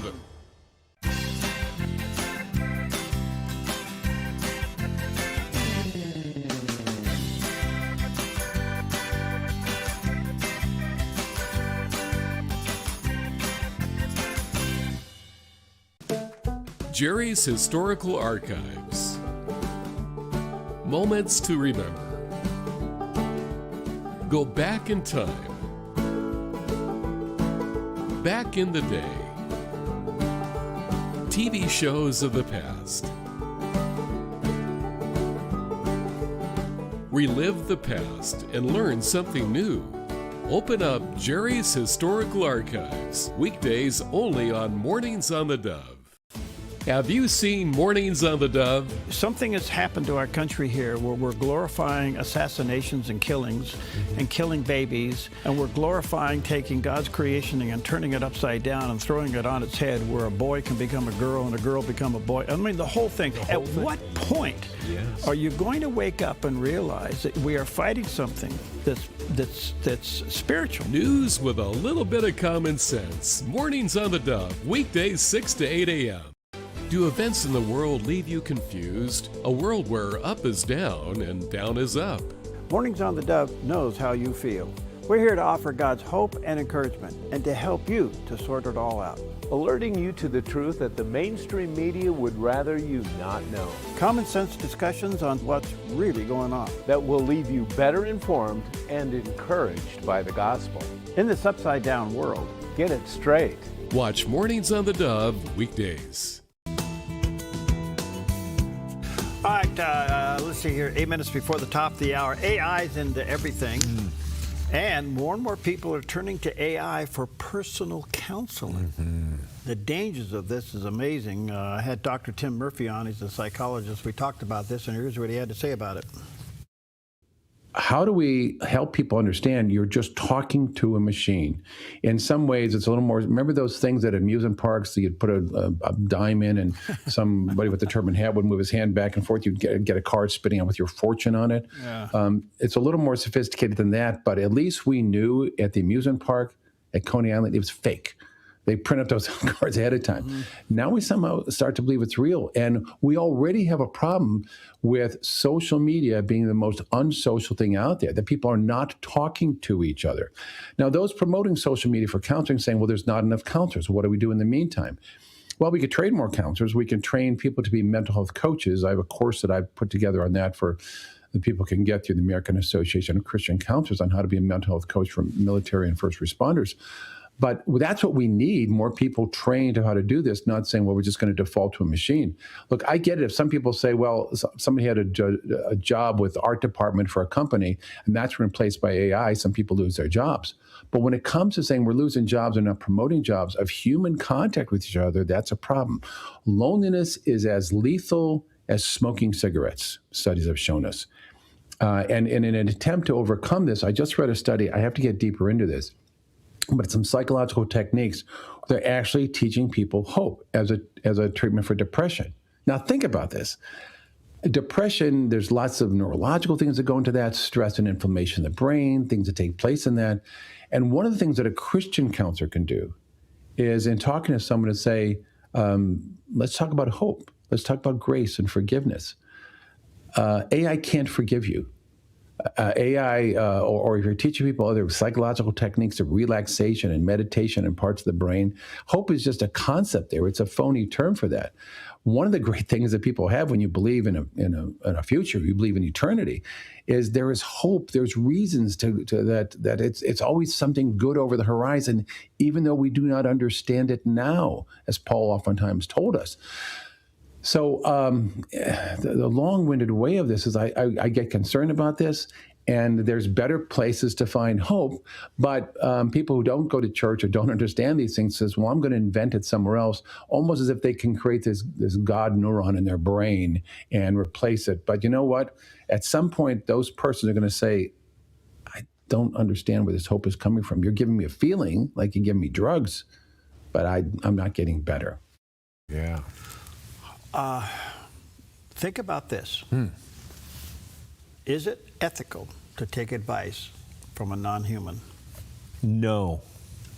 No, it can't be. And that human shouldn't be speaking, or that device shouldn't be speaking for you and to you. Yeah. At the end of the day, AI gives you what you want. Exactly. Yes, you hit it on the nose there. Okay. Yep.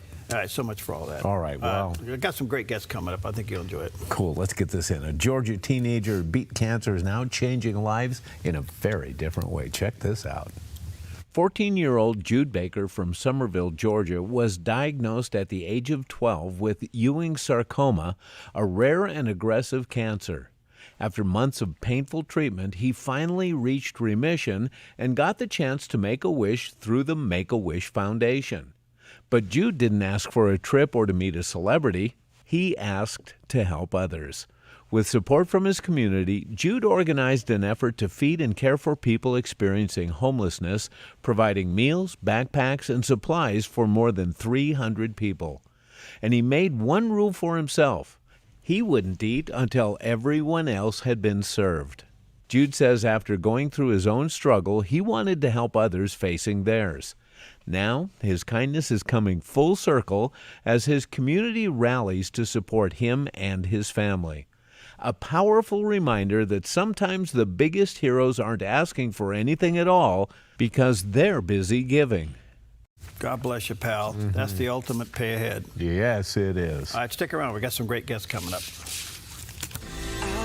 Who goes before me? I know who stands behind. Mom makes everything a little better. This Mother's Day, let her know. At Grange Co-op, we've got beautiful 10-inch hanging baskets for just $29.99. Jumbo annual packs are $5 each when you buy 2 or more, and select denim is 40% off. Plus, join us for our free Paint-A-Pot event Saturday, May 9th from 10 to 2. Find more deals at GrangeCoop.com or just scan the QR code. Grange Co-op, your Mother's Day destination, now through May 10th. Applegate River Golf and RV Resort, a pristine 9-hole course alongside the Applegate River. Their clubhouse offers a golf simulator experience. The RV resort is adjacent to the golf course with convenient pull-through parking. Applegate River Golf and RV Resort. Information at applegaterv.com.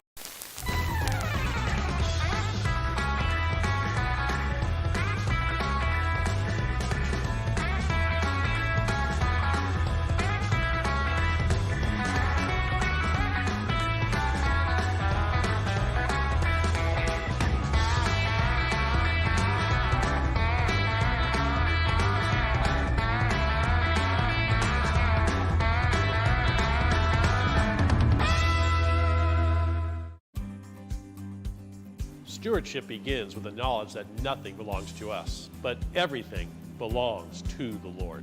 This helps us to run a business not in the fear of lack, but in the assurance of His care and provision. Such a perspective eliminates the drive to sell and replaces it with a heart that says serve. This begins with serving our clients and coworkers with integrity and genuine care. That's why McKelly's is automotive service with a heart for God, and treating others as we ourselves would want to be treated. Our promise is to never sell our clients anything we don't believe they need. Another is to do all we can to meet other needs, such as shuttle service and loaner cars, or taking the time to really listen, even at times praying with our customers. Sometimes this means sacrifice, going above and beyond, but that's why I work for Kelly's Automotive Service, honoring God while serving people with honesty and integrity.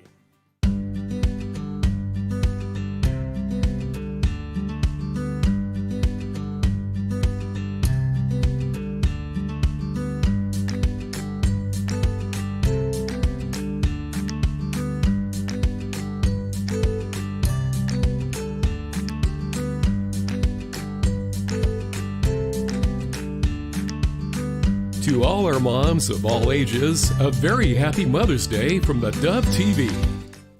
Piercing the darkness with the light of truth, Pathway to Victory with Dr. Robert Jeffress on the Dove TV, encouraging and informative.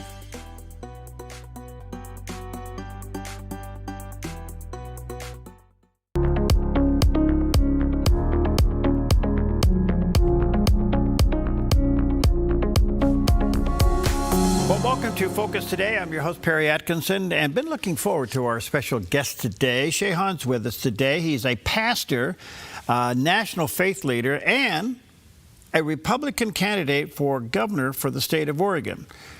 He gained national attention after successfully challenging California's COVID-era restrictions on churches, securing a legal victory that reinforced protection for religious freedom.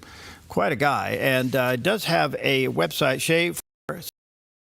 California.com. So it's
Thank you. Thank you. Well, you are running for governor. That's a big deal. Yes. How messed up is your state? Now, let me preface that by saying it's true. Okay, it's very messed up. I was born and raised in the Sacramento area. I get it. But you're running for governor. How big of a mess is this? Well, it's monumental. And I mean, think about it. We're the fourth richest, if we were a nation, fourth richest nation. We're the richest state. We have Silicon Valley. We have Hollywood. We have Fresno County. If that was a nation, we'll be the fifth richest agricultural nation in the world. And yet we have 22% of Californians living in poverty. We pay the highest taxes, highest gas prices, highest electricity bill. I mean, the metrics are just all backwards. We have the highest inflation, highest unemployment rate. I mean, the list goes on. And so it's messed up just from an economic perspective. But the real problem is a spiritual problem. Like, for example, we have problem with having enough water. We need water for 40 million people, but we only have water for like 20 million. And one of the solutions is cleaning the delta, the aqueduct system that comes from the Sierra mountains. Of course, Mammoth Lakes is it's like the seventh wonder of the world, the aqueduct system, but it's full of silt. And instead of dredging the delta, we don't touch it because there's a smelt fish that's going in. It's an endangered species. And so we can't even eat that fish. And so we allow the water to run off into the Pacific Ocean instead of using that for the farms and Fresno County, for example. So it's an ideological, it's a spiritual problem. We only use 6% of the land for homes. And so the median home in California is $850,000. You have to be a millionaire to afford a house today, and especially for the young people. But the reason why is because of this government agency called CEQA, California Environmental Quality Act, that's hindering every time we try to develop or developers try to build with an environmental impact report, there's some kind of weed that's going to extend or a spotted owl that'll be endangered. It's ridiculous. So instead of putting people a priority, we worship the climate and climate change and the greening of California. It's really ridiculous. So things are really messed up, and that's just a few examples. I could go on the rest of this show. But I do believe that California is going to change through spiritual awakening, revival, and reformation in California. Beautiful state, and I hope that citizens wake up and push some of this nonsense out.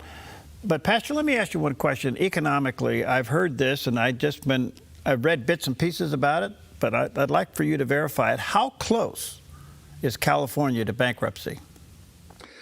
Well, we are $20 billion this year, and by our constitution, state constitution, we have to balance the budget every year. But like the U.S. debt, we're borrowing from the future in order to make the payments today. I mean, we spend $5 billion on the homeless a year, $24 billion the last 5 years, and homelessness has increased by 40%.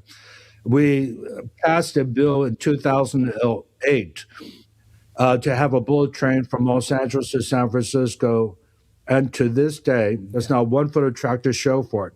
So the mismanagement, so the trend, this is not sustainable, and we will be bankrupt.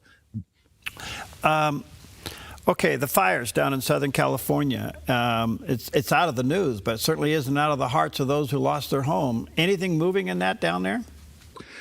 Well, after a year and a half, it's now starting to be built. It's ridiculous. We have so many regulations. This is, again, the problem is high taxes, but also regulations.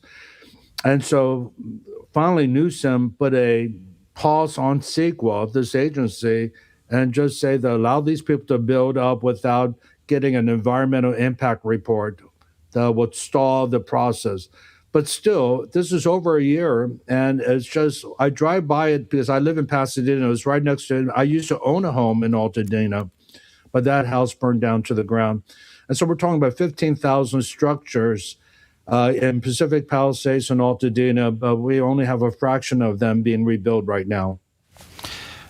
Will you be able to pull off the Olympics? Well, this is it's a long shot before I ran.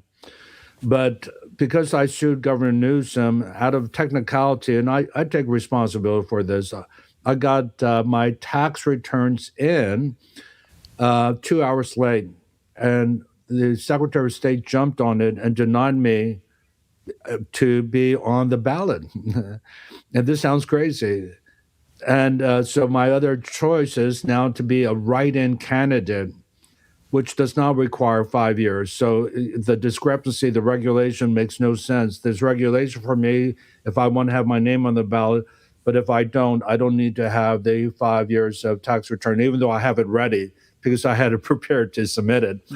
So anyway, I'm in a write-in candidate, so that makes it really a long shot, but I'm a man of faith. I believe in God, and with God, all things are possible, and I'm believing for a miracle. I'm getting so many people sympathize with me that my name was taken off the ballot, and all of a sudden, I stand out among 60 people that are running for governor. I was number 3 among the Republicans leading up to the time of my name being off the ballot, and so people think I'm not even running. But I want to make it clear, I have just begun to fight. If I can quote from John Paul Jones, the Revolutionary War captain of our U.S. naval ship. And so I'm just getting started because my goal is seeing spiritual transformation of California. It's not political. I want to see revival and reformation, and I'm using a platform to mobilize. If you go to my website, I'm mobilizing 1 million prayer warriors and activists to register new people to vote, especially the young people, Gen Z. We're losing the next generation here, not just in California, but across the country. And I thank God for the late Charlie Kirk because he was on to the future strategy, reaching young people, and then getting them a biblical worldview to vote biblically in perpetuity. That's Shea, S-H-E, for the number 4, C-H-E, the .com, and the picture of the thing. Just quickly, how would you gauge the spiritual climate of California? Well, the spiritual climate, there is an awakening happening, and I'm encouraged by it. We just had an event on April 11th. We had 33,000 in the LA Coliseum for solemn assembly, but also for an evangelistic outreach with Nathan Morris in the evening. You know, Nathan Morris is a healing evangelist that has preached to 2 million people in the last year and a half in Latin America. But we intentionally invited him because we want to reach the Hispanics. As you know, there are 3 million Mexicans just in Los Angeles. If it was a city, it would be the second largest Mexican city next to Mexico City. And so we had majority of people show up were Hispanic, and they were Gen Z, young people, like 80% for both groups. And we saw thousands of young people give their lives to Jesus Christ. To me, this is a sign that there is an awakening taking place. And to be honest with you, Charlie Kirk was a sign that something's going on. And even though he is now part of the great cloud of witness, and I think President Trump is a sign for him to rededicate America to God is unprecedented, and I thank God for him. And I do feel we're moving in the right track as a nation and as California. You're an inspiration. Let me say to our viewers, check out his website, CHE4.com. He's there in Southern. He's also running for governor. He's a write-in candidate. Pastor, can we stay connected with you even after the election? Yes, please do. Please have me on after June 2nd, because the June 2nd is a primary. We'd love to give an update on what happens as the new governor of California. Well, you're an inspiration. I mean, there's just so much here. I think we just touched a little bit of it. And I want to say thank you for your boldness, your fortitude to stand up during COVID. God bless you, friend. That's wonderful. Well, thank you, Perry. I love America. I'm so grateful to be a U.S. citizen. My dad was the first Korean Southern Baptist minister in North America, came in 1958, and then we joined him in 1960, and when I was 5 years old. And this is the greatest country. I love America, and I'm fighting for the religious freedom. I'm fighting for the democracy, Democratic Republic, of course, and our constitutional rights here in California. All right, CHE4. Thank you, your friend. We'll stay connected. Thank you, Perry. Okay, bye-bye. It's an honor.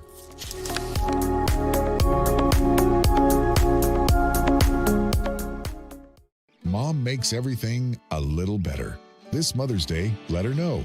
At Grange Co-op, we've got beautiful 10-inch hanging baskets for just $29.99. Jumbo annual packs are $5 each when you buy 2 or more, and select denim is 40% off. Plus, join us for our free Paint-A-Pot event Saturday, May 9th from 10 to 2. Find more deals at grangecoop.com or just scan the QR code. Grange Co-op, your Mother's Day destination, now through May 10th. Applegate River Golf and RV Resort, a pristine 9-hole course alongside the Applegate River. Their clubhouse offers a golf simulator experience. The RV Resort is adjacent to the golf course with convenient pull-through parking. Applegate River Golf and RV Resort. Information at applegaterv.com.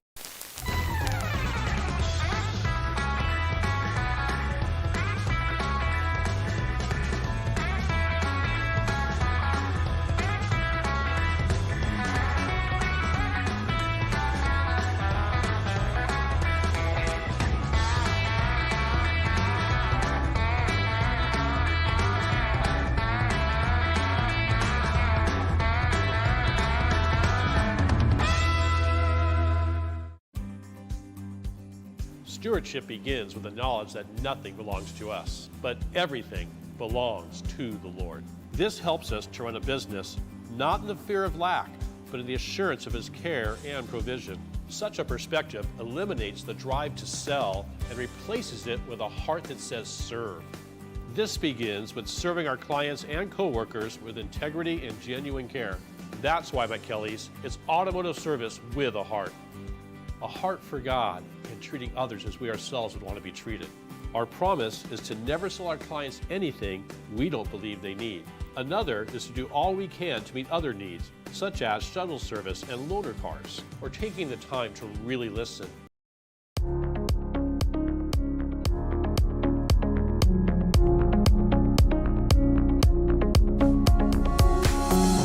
Okay, welcome to Focus Today. I'm your host, Perry Atkinson, and delighted, been looking forward to having Reagan Wilbanks with us. He is a Gen Z man, that's right, and the leader in a growing national prayer movement entitled Prayer at the Heart.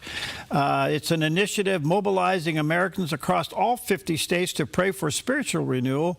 Passionate about reaching his generation, Reagan speaks to the rising hunger for faith community and the meaning among young people, navigating anxiety and cultural uncertainty. Boy, those are big words and they are powerful. Reagan, so good to see you. How are you? I'm doing really well. Thank you for having me on the show, Perry. You bet. Where are you? Where are we talking to you from? I'm over in North Carolina, so I'm in Asheboro area, just south of Greensboro. Oh, good, good. Right by the zoo if you ever want to come visit. Okay, we will do. All right, let me say to our viewers, Reagan's website is prayerattheheart.org, and there's the picture of that website, prayerattheheart.org. We've talked about this a lot, Reagan, on the air. I've even had our good friend Dr. George Barna on. I've had a lot of people on that are saying that there is a genuine hunger among young people for authenticity. Is God real? Is there really a heaven? What do you think's behind this? Yeah, it's interesting, Perry. You think of any generation has formative moments, experiences, cultural dispositions that help shape what the generation is like. For Gen Z and Gen Alpha, there's at least 4 things that I think are really playing into what they're gravitating towards. You have COVID-19, of course, which was huge. The isolation that caused, the rapid rise in digital technology use, and consequently, the rise in mental health challenges. Thus, we often are named the anxious generation. And then that followed up with the AI boom and this rapid change in the workforce and what's going on, how do we study, what does school look like? All of it's changing so fast, gives way to a lot of anxiety, and once again reinforces that picture.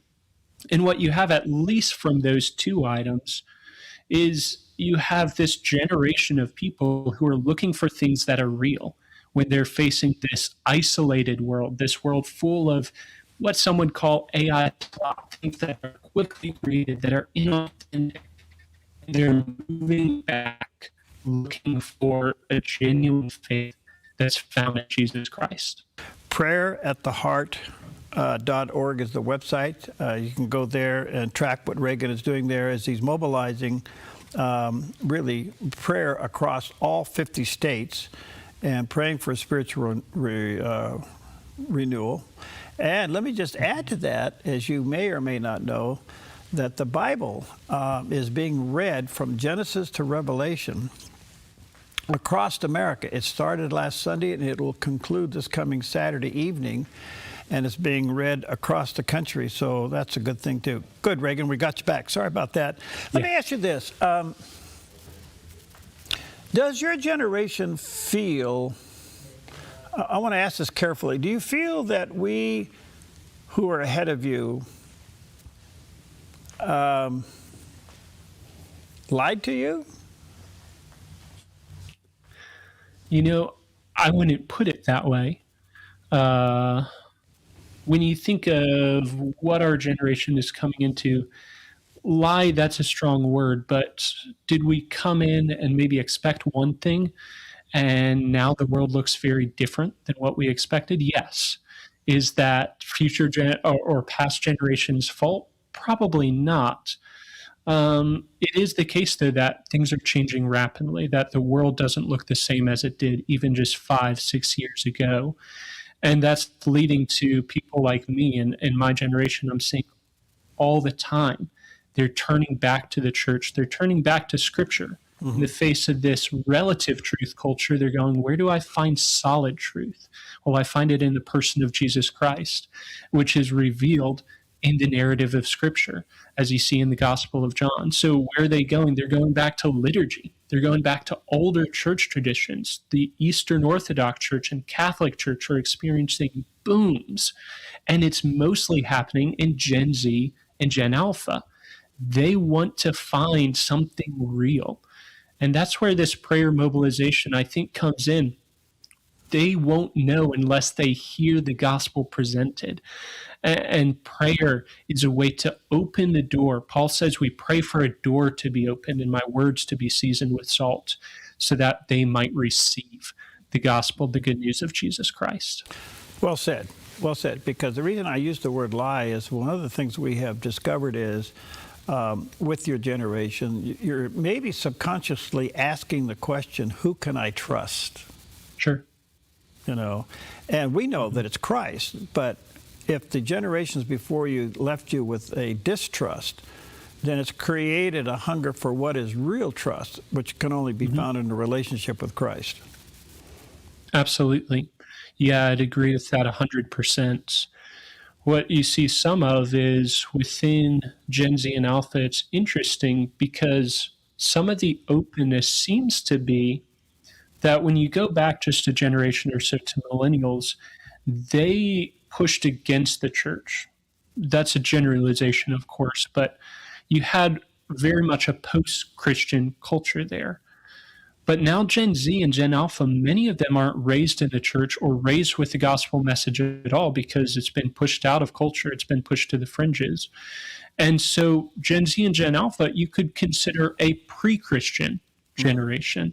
These are people who often haven't heard the gospel articulated in a very clear way. And that gives this radical openness. They're spiritual is the language they would use. But what happens is then they're open to the power of the Holy Spirit. Yeah. Who's alive and active, Perry. Yeah, so well said. I also have come to the conclusion that part of the seeking of your generation is structure in life. I mean, the world is, we're living in a time anything goes and anything's relevant according to you. But faith, whether it's Orthodoxy, Catholic, or, you know, some evangelical faith, it comes with some structure. We do this because the Scripture says this. And that is a drawing card to your generation. Why? Yeah, it goes back, I think, to some of that rapid change we talked about. Things like the COVID-19 pandemic, when the world was turned on its head. I remember where I was. I was coming back from serving with City of Refuge in Baltimore, and we're hearing the news drip, drip, drip as this COVID thing is happening. Oh, this COVID thing's in America. Oh, this COVID thing is where we are now. It's already across the nation. And it just turned the world on its head. And since then, it hasn't really settled down. So, yes, I would agree, Perry. Young generations like mine, we're looking for structure. We're looking for normalcy. And you're going to find that in a God that never changes, and a God who is the same today as he was yesterday and will be tomorrow. Were you surprised by God? Did he surprise you? Yeah, I would say many times in my life I've been surprised by God. I love C.S. Lewis's phrase, of course, surprised by joy. When the last couple of years experienced some really challenging times. My wife and I have lost 2 grandmothers, a close mentor, an aunt. There's been a lot of loss and a lot of change, and that's just some of it. And God has surprised me. He's surprised us by joy, with joy. And God often is surprising us. I wonder how he might surprise us during these 50 days from Passover to Pentecost as we pray for 1 million to be saved. What's he going to do? I think he might surprise us again. You're moved to pray. How did God move on your heart to start this movement? You know, I want to give credit to where it's due there. My grandfather is the founder of Prayer at the Heart. And he has been in prayer ministry for over 3 decades now. And he was actually overseas with the gentleman who translated for Billy Graham's largest ever crusade, which was in Seoul, South Korea. And he's meeting with him there, and he's awoken in the middle of the night. Clear as day, God says, I want you to mobilize 1 million Christians to pray for 1 million people to be saved between Passover and Pentecost 2026. So that's the origin story. My grandfather going, why me? What do I have to offer? And isn't that so often the case? Is we're not looking at giants anymore. We're looking at God moving through ordinary people, little people, you might say. Gosh, that's beautiful. So how's it going? 50 states, you got the prayerattheheart.org. How's it going? It's going well. We've been encouraged. Historically, you look at the Christian movement, and we can be a bit divided, of course. We can be a bit competitive sometimes. You asked, does God surprise me? Has he? We've been surprised at the openness of Christian churches and ministries to work together and say, we want to link arms. We believe this matters. We believe that God wants to move, and he wants to move now. And so there's over a dozen, I believe closer to 24 organizations partnered with us mobilizing, and there's people directly signing up. There's churches who are mobilizing their own congregations to pray and to evangelize. There's whole denominations that have partnered with us in some ways. So we're seeing a lot of activity, and of course we'll be really excited as these days progress to get more of a tally of what those numbers look like. That's beautiful. A couple other quick questions, Reagan, before I run out of time. Is it true that more young men are being drawn to faith than young women? Yeah, from the studies and statistics I've seen, there's this uptick, not only in Gen Z, who is now the generation attending church most often every week. It's the first time a younger generation has ever been the one to attend more often than an older generation, but specifically young men, as you noted. So it's really a fascinating thing. God seems to be moving on the hearts of young men and saying, you've got a part to play in this as well. And you've stepped outside of your role as a spiritual leader, and now I'm calling you back. Okay, so the big question is, maybe yourself or others, but are you sensing, not only are you drawn to faith, Are you sensing a calling to ministry? I would say so. Well, God, of course, calls us very generally at first. He calls us to love him, to know him, to love others well, and to bear the fruit of the Spirit. And yet there's also sometimes where God gives us specific assignments. And for many years, I've felt this assignment to prayer ministry. Now it's brought me here, where I get to participate in this wider movement, this national movement, to see 1 million people praying, to see 1 million saved. That's exciting. And what I'd want to say to all the people listening is, you too can be 1 in a million. You can be one of the people praying for your one, because God delights every time that even a single soul is saved. Who is your one? You can go and sign up on prayerattheheart.org and join this movement, seeing a nation mobilized and a nation changed. Something's up, isn't it? I mean, as I mentioned earlier, the Bible's being read from Genesis to Revelation this week. You have your movement. There's the American National Prayer Committee. In fact, we'll be talking to Cynthia here in just a few moments. The president, we have the National Day of Prayer coming up May 7th. And then 10 days later, the president's calling the nation to be rededicated to being one nation under God.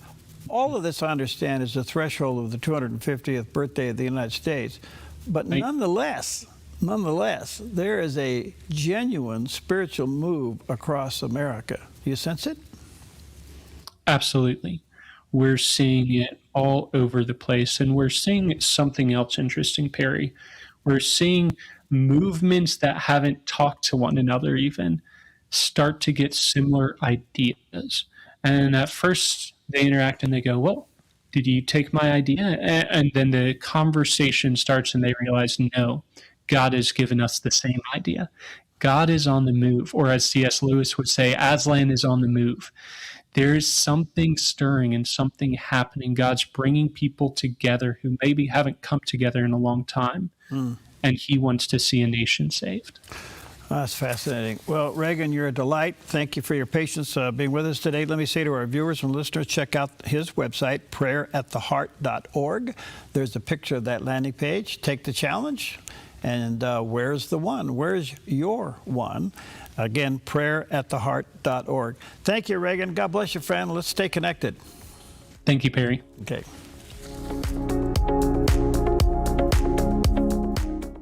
Mom makes everything a little better. This Mother's Day, let her know. At Grange Co-op, we've got beautiful 10-inch hanging baskets for just $29.99.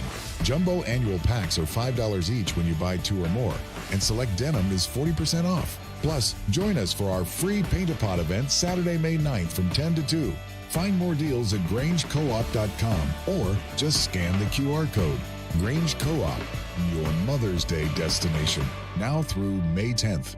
Over time, every wall tells a story, but sometimes those stories need a fresh start. At Chris Silva Painting, we specialize in transforming indoor spaces, whether it's your family home or your business workspace. With premium paints, flexible scheduling, and expert attention to detail, we make the process simple and stress-free so you can focus on what matters most, living and working in a space you love. From bold new colors to subtle tones of sophistication, let Chris Silva Painting bring your vision to life, one wall at a time. Chris and his crew are courteous, they're efficient, organized, timely, and clean. Chris Silva Painting also offers military discounts. At Chris Silva Painting, our mission statement is to bring Christ's heart and principles to our customers and our job sites. We do that with honesty, integrity, and hard work. We don't cut corners, we paint them. CCB number 176097. Chris Silva Painting, 541-890-3960. 541-890-3960.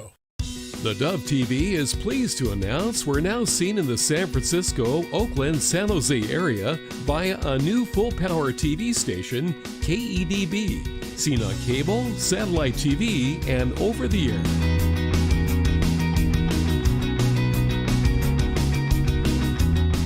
The Dove TV, encouraging and informative for San Francisco, Oakland, and the San Jose area on new full-power KEDB TV.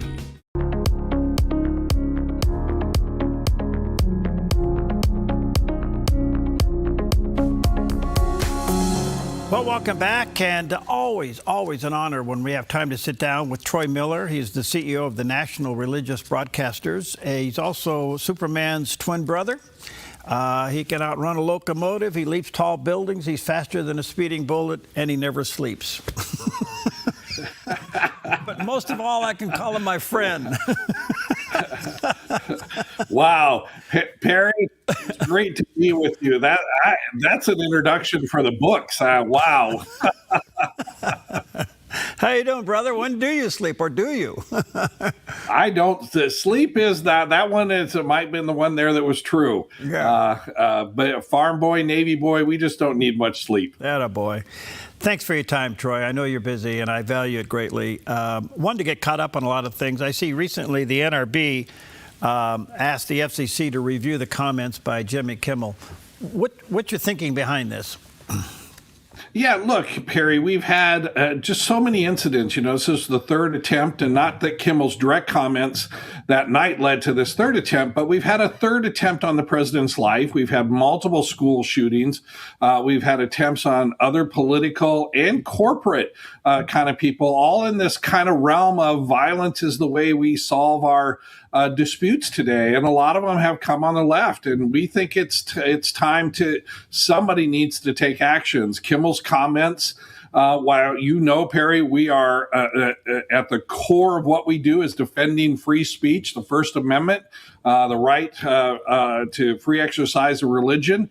But the Constitution isn't just a blank slate either. You can't run into, for example, the movie theater and yell fire and have a bunch of people get trampled and not have a responsibility there. So we think the FCC needs to look at this and really send a message that this rhetoric from the celebrities, politicians, influencers on the left and the right needs to be tampered down.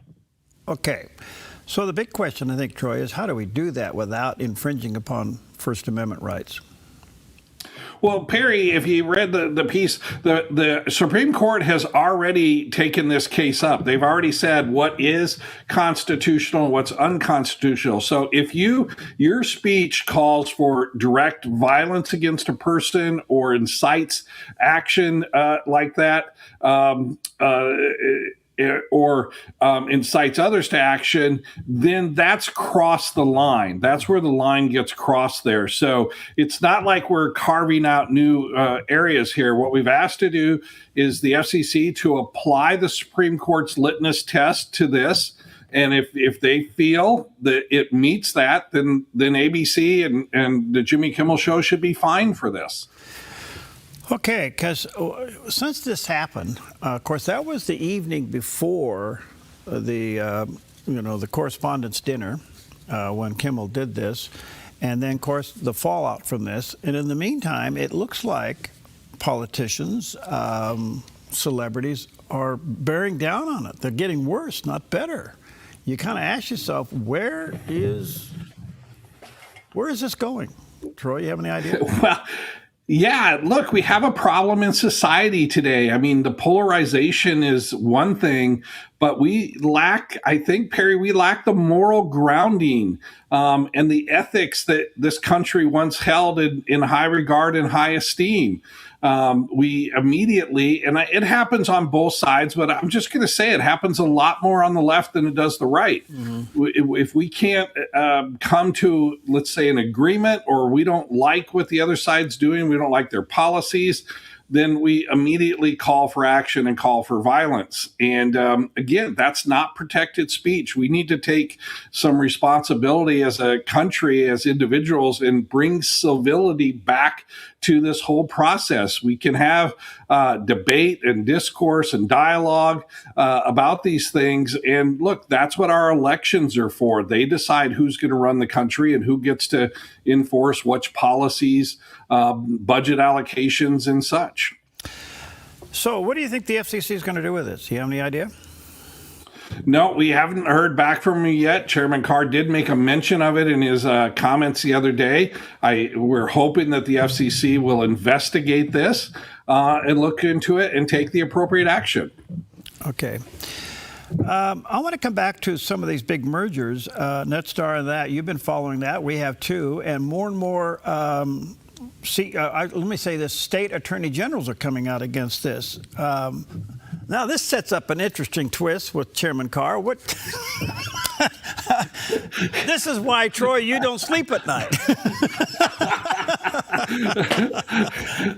I can be a friend one minute and a foe the next, in this industry. Yeah, look, there's been a lot of talk about different mergers. And, of course, the Nexstar-Tegna merger was approved by the Federal Communications Commission and then rapidly put into place. I believe there are 2 court cases, one on the West Coast and one out of the D.C. Circuit, that have put that merger on hold. Matter of fact, I think the last update I saw, the judge actually told the companies to, if they have entangled anything, back it up. Because I think we're going to find at the end of the day that the FCC actually probably overstepped its authority here, whether or not it even has the authority to allow this merger to go beyond the ownership caps that Congress has set. And that's why I think you've seen so many attorney generals step in. So was this like just an administrative decision? It didn't go through the full vote of the commissioners? It seemed to be, yeah. It came out of the Media Bureau as a administration decision. I don't know if that was the commission, putting some cover for themselves. But whatever it was, look, we think that consolidation it's a real challenge here, because look at for the chairman. On one hand, he's going after ABC and NBC compact for discriminatory hiring practices, and he's called in for an early license review on ABC, talking about these big giant corporate media companies. And then on the other hand, he's saying it's okay to have more big giant corporate media companies. The president of Nexstar said at the NAB convention a few weeks ago, I think he put the cat out of the bag when he said, look, I think in the next, I can't remember what the time frame he was, but the next several years that we're going to end up with only 3 major broadcast station owners. That can't be good for localization, and it can't be good for the industry. Okay, because my next question for those who are listening in say, what are you guys talking about? It is that very issue, that if you left with, say, 3 major broadcast corporations, what will be the rhetoric, what will be the commentary from those agents or from those owners? Well, look, whenever you have an industry that has just 2 or 3 of the top companies, in consolidation, right, they become the guides for the industry. Everybody else's voice just goes, to the wayside. And I think the biggest problem with this, Perry, is going to be localization. Yeah. It's already hard. We're already fighting to get our Christian broadcasters carried on these streaming platforms. Right now, if those streaming platforms only have to deal with 2 or 3 major owners, they're going to look at all of the independent, owned and operated and smaller stations just as noise. And it doesn't seem like the Federal Communications Commission, which had a public interest standard at one time, is going to come to our aid. Well said. Bingo, you hit the bullseye. All right, let me take a quick break. I'm going to switch the topic and come back to something I know it's very dear to your heart. Let me say to our viewers and listeners, check out the nrb.org website. It is the organization to belong to no matter where you are in Christian communication. This is the place to be a member. Go to nrb.org. We'll be right back.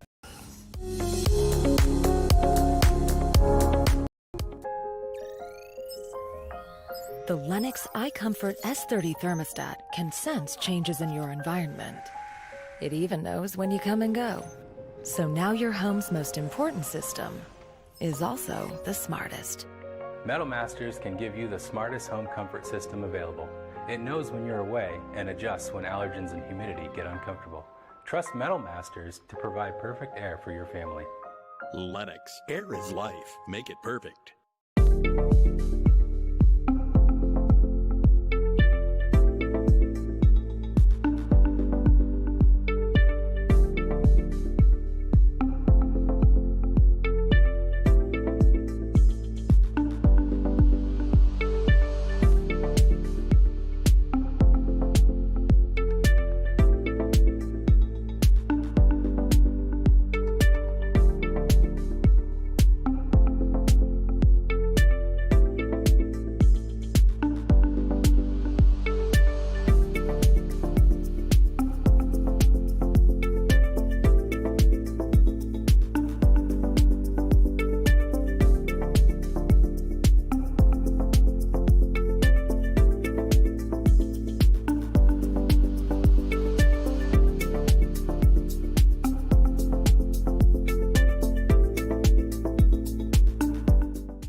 Have you seen Mornings on the Dove? Welcome to Mornings on the Dove. Everybody take a big breath. North Korea and South Korea were trying to warm relations. Well, it ended up a little too hot, I guess. This guy is over the top. They said it's one of the most advanced fighter aircraft in the world. Jesus willed that his own executioners keep on living, and that's astounding. What mercy. Wake up to information. Mornings on the Dove, weekdays.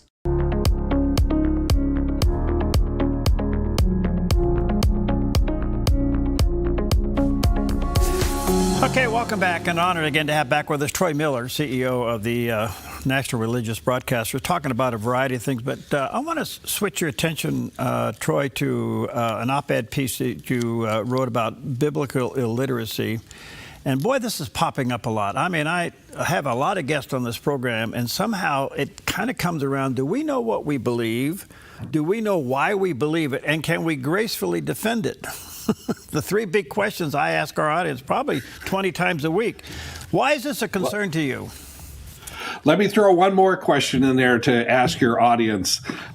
If we believe it, then do we live it out? There you go. Because that's the big one. You know, we recently worked with the Back to the Bible folks, and they did a survey on the, state of Christianity.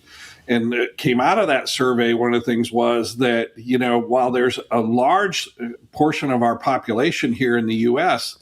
that will confess belief in the major doctrines that we hold dear, the virgin birth of Christ, the sinless life of Christ, the crucifixion of Christ for our sins, his death, his resurrection, and his return.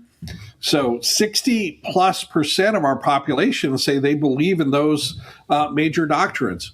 But when you push that issue about how often they go to church or how often they read their Bible, or the last one, whether or not they actually live a life that's born out in those beliefs, from those beliefs. And that number was down to 14%. And I think, Perry, we talked in the last section, I think that's what we're seeing a lot in society here. It's why we're seeing the moral breakdown, the ethical breakdown in society. We're seeing this, this ill-religious society is, I think, coming apart at the seams. And the only way we're going to pull it back together is to get back and actually understand what we believe and live it out. I'm sure you, like me, I do a lot of surfing across all Christian media. I got nothing else to do between midnight and 4 a.m., Right.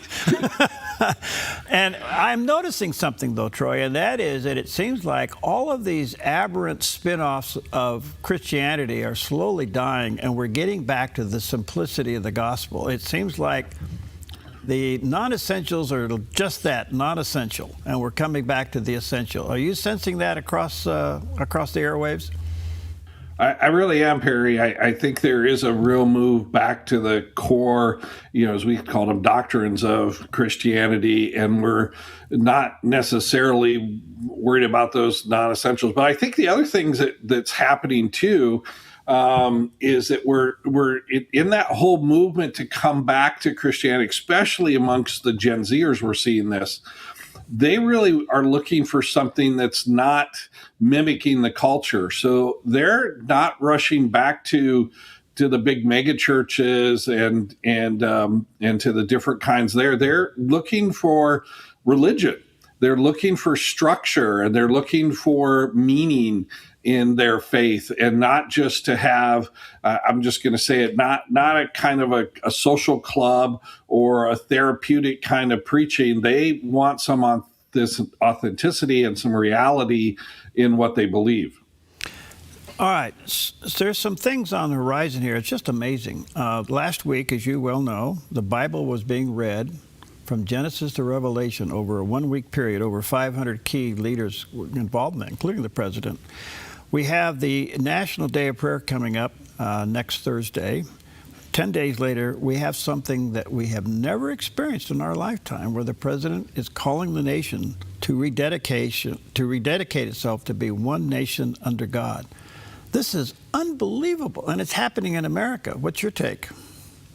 It's amazing that's happening in America. I was privileged to be a part of the Read the Bible. I had Hebrews chapters 8, 9, and 10, some of my favorite in the Bible. And what a great event. What a thing. Not only the president, but multiple cabinet members, members of the House of Congress, senators, business leaders, proclaiming God's word over our country and really around the globe.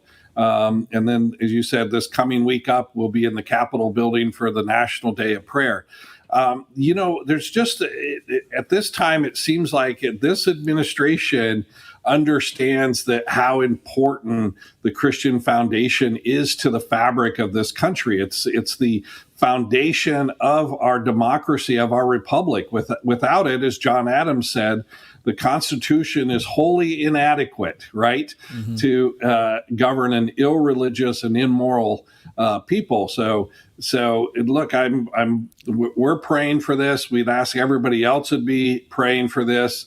And if you have a chance, come join us all on the Mall on May 17th for the rededication. The three-legged stool here is independence, liberty, and freedom. All of those are biblical issues. In our zeal to celebrate 250 years of independence, liberty, and freedom, how do we make sure that we don't leave God out of that equation?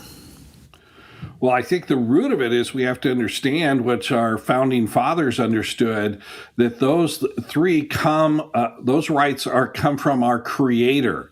They're not rights that come from our government. We don't get them. They're inalienable rights. They're rights that God has given to us in humanity. And I think that's one of the things that has to be stressed. And I think you're going to hear it stressed on May 17th, is that we're calling the nation not just back to its roots, but really calling the nation back to following its Creator and to really understand what God and how God meant us to live our lives. How do you think religious freedom's going on, being handled in America these days? In America right now, I think we're in a really good spot. I think this administration has been super friendly. There was a recent Supreme Court decision that came down unanimous on the side of pro-lifers. There have been several Supreme Court decisions that have come down on the side of Christian organizations, from employment to the right of conscience for people. So I think from a government standpoint, we're seeing a lot of movement away from that weaponization we've seen for the last several decades. We still have a lot of work on the corporate side, Perry. Yeah. Corporate America still holds a bias and a lot of censorship and discrimination against the Christian community, and especially Christian communicators.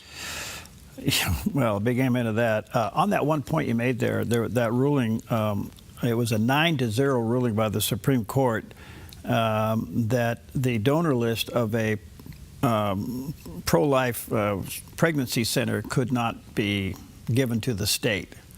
Now, if you run that over into other nonprofit organizations, that was a huge win for all of us. I wonder if we understand that. Right. Right, a huge win, because one of the tactics that the left has tried to employ is to get those donor lists, and of course they don't want them just to check the IRS books. They want them so they can intimidate people to stop giving to organizations that they don't support, organizations they'd like to see in. And you're right, this sets a precedent not just for New Jersey in this case, but really tells you where the court looks at this across all 501c3s, all nonprofits. Religious liberty as it relates to us broadcasters, and we kind of touched on it a little bit. If some of these big corporations have a opportunity to merge, the threat that it is to all of us. The point being here is even broadcasting, though, is changing, and you well know that it's changing, and a lot of it's being done digitally these days. So do you have any idea, is there an alternative motive behind these mergers outside of broadcasting? Well, look, I came from corporate America, and so I'll give, corporate America, they're in the business about efficiencies and how to run corporations and to make money. They're for-profit organizations. So I think a lot of them just see these mergers as a way for them to consolidate, make their businesses larger, become more efficient. But it's the implications of all that the federal government is supposed to step in and, kind of level the playing field. Right. It's interesting that for years when I was in the tech industry, there were constantly, lawsuits against Microsoft and against Oracle and against some of these companies, because they had become so large or they were bullying other companies. So, that's the government's role to step in and say that. We're not necessarily opposed to mergers, but mergers that don't have any safeguards for the hundreds of the other independent broadcasters out there, that's going to ruin the industry. Troy, thank you, buddy. You always give us time. I appreciate it. I value it greatly. Let me say to our viewers and listeners, check out nrb.org. That is the website. If you do anything in the way of Christian communication, church, broadcast, digital, whatever, you need to be a member of this. They are your advocate. nrb.org. God bless you, pal. Get some sleep. Thank you.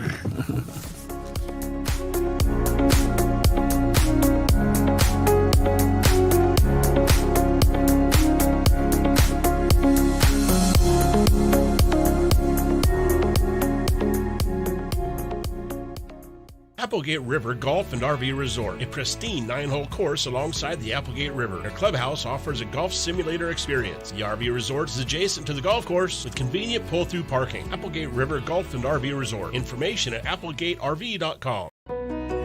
Come fall in love with Northridge Senior Living, where contemporary, sunlit interiors meet old-world elegance.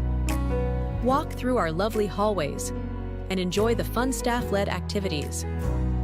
Forge lasting friendships with other residents and our exceptional caregivers. Dine in style. Gather near the fireplace under breathtaking chandeliers. Our reasonably priced apartments are spacious with private balconies. Northridge is Christian-owned and operated, pet-friendly, and only 2 blocks from Asante Rogue Regional Medical Center. On-site, in-home care is available. We also offer senior adult daycare, where your loved one can spend the day with us and the evenings with you. Northridge Senior Living. Your home.